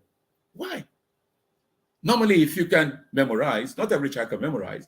So if you can't memorize, definitely it's like you're a failure already. So we create some people who become gardeners, drivers, they become whatever you call it. Not that they're not intelligent, but the system, they bars them from contributing to the future of the state. Then again, you find that the same syndrome, in the same platform, you find people who are doing exams, and when they fail, some of them cannot afford to go back to the parents and say, oh, I failed you. Or they can't sit in the classroom and be seen that they are not up to task. So what they do, they start to cheat in classroom, in exams. And that's how they grow up into fraud. And then end of the day become institutional corruption. So when we now say we want to click corruption, we're just fooling each other ourselves. It's a system that creates it. And now let's go to government itself that we created. When you create what is the government, it's not the politicians. A politician might want to say, oh, I want to change society, I want to change my community and everything. But when he gets there, guess what? The civil servants, the public servants, they are the policemen. The police and guide that system that we created. And they are the most corrupt. So they create that system, and they'll find out. Even no matter what, even I'm not a fan of Donald Trump, but he tried to break the system, but it wasn't allowed by the civil society, the civil system. And even we have similarly when Boris Johnson was the prime minister, I think he had a chief of staff. He also tried to break the civil servant, but they wouldn't allow it. They're very strong, very powerful. So they are the people created to be the civil servant, and they guide that policy very tight. And that policy itself is what is really, really bringing a lot of things there. So the essence is that we've talked about, by the time I've mentioned about this, but we said the first, the second, which was about restoring the value of parenting and teaching. And the third one, which is very, very important, is about the African adage. It takes a village to raise a child, not a family. It takes a village to raise a child, not a family. The way we do it now is that my child is not, that's your child. Every child is everybody's child. And even when I refer to when we now have a system where, you rather for you to look after the children, you now have to get a nanny. So we have 90 states around. So when you now have, because when you say my child, but you're not going to be there, you don't know who your child is mixed somewhere. So if you don't look after those child out there, and you think it's just your child, then it means you don't have wisdom, you don't have knowledge about life itself. So most of us even don't know who we are. Even some of us are afraid of our shadows. So how talk less? Even I remember then the former president of the UN General Assembly, Tijani, who was then the permanent representative for Nigeria in the United States, and when he was president of General Assembly, I think when UN was then 71 years old or whatever, he says his time is going to devote it to building trust. So 70 years of United Nations, we're just talking about trust. So I think it's important where the orientation, the mindset is very important, because most of us have lost it completely. Most of us have given up hope. Most of us have just realized that whatever comes, I just take it. Things have to change. I remember recently, because we have the Dennis is now Dr. Ambassador Dennis, is the new, he will step in September at the UN General Assembly. And that even tells me, that's why we say that he should use this term. Africa is a continent. It's not a country. And yet, for years, Africa has not been allowed within the security, what do you call it, Assembly of the United Nations. And yet we still say, we talk about human rights, we talk about fairness, we talk about equity. What is there is that people need to, and I want to use this word for all of Black Americans in America. Because if we look at the example, look at Dubai. Everybody wants to go to Dubai. Look at Singapore, what Singapore was turned into. We all know what Singapore was some years back. Well, I'm appealing to Black Americans. And I know that all you need to do, because it's not that, I remember one of these leaders in America came to Africa, and he was so worried, because it's not that you expect Africa is expecting Black Americans to bring money to Africa. No, Africa has got all it takes. And all we need to do is to look for one or two countries, turn it to the magic that even becomes like everybody wants to go to Saudi Arabia for Hajj, for religious, So let them come, because this is how we can start to reflect and to change things. It can't change overnight. But these are the models we should look at, because Africa has got everything you can talk about. Why is there war in Niger? Why is there war in some few countries? Because of the natural resources the country has, the continent has. And there's so much out there. So African leaders do need to open up also for genuine Black Americans that want to come in and support. It's not about bringing money, it's about bringing ideas together, and then see how best we can be able to turn this around. I wonder so much badly that we have not even finished COVID. Okay, that's why I laugh sometimes. We have not finished COVID. We're fighting a war in Ukraine. Ukraine and Russia, then we're talking about already food insecurity. And yet, you can see the large number of arable lands everywhere. Everybody wants to go to the classroom. Like someone said, you go to the classroom, you don't want to go to the farm. What are you going to do? You're going to read the book? You're going to eat the book? Or you're going to eat the farm? So we're getting a lot of things, wrong. And what are we passing over to our children? But I always say one thing years back when I was running my orphanage in Nigeria, in Africa. I used to say one thing. No child was born to be a vagabond. No child was born to be a prostitute. Neither was any child born to be a miscreant. Society that turned them what they are.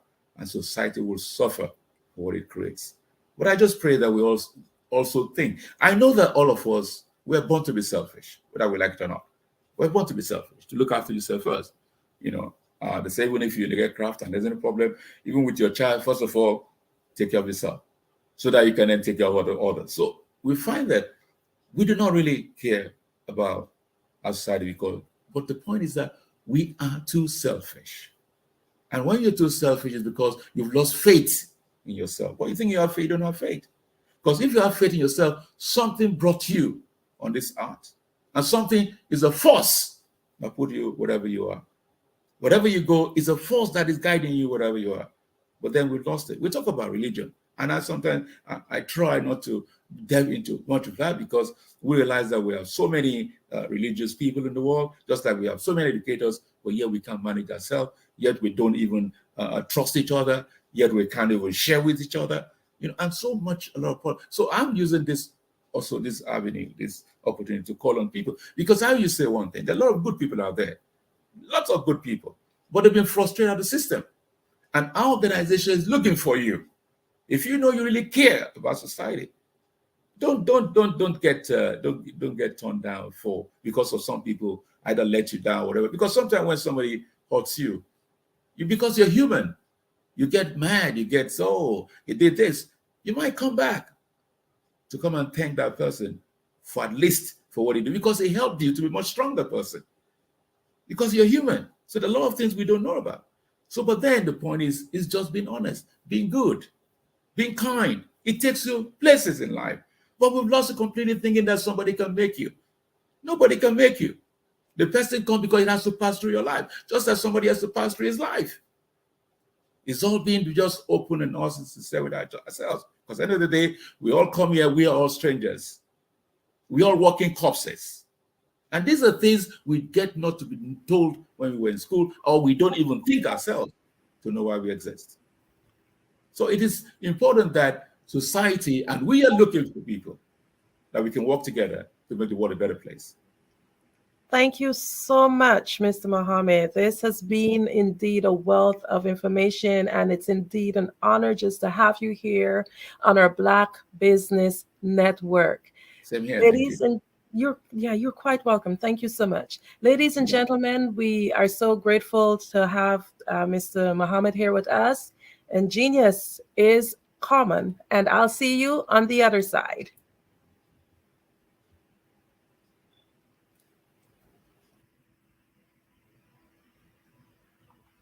The Black Business Expo's mission is to raise funds for high school seniors going to college or K-12 entrepreneurs.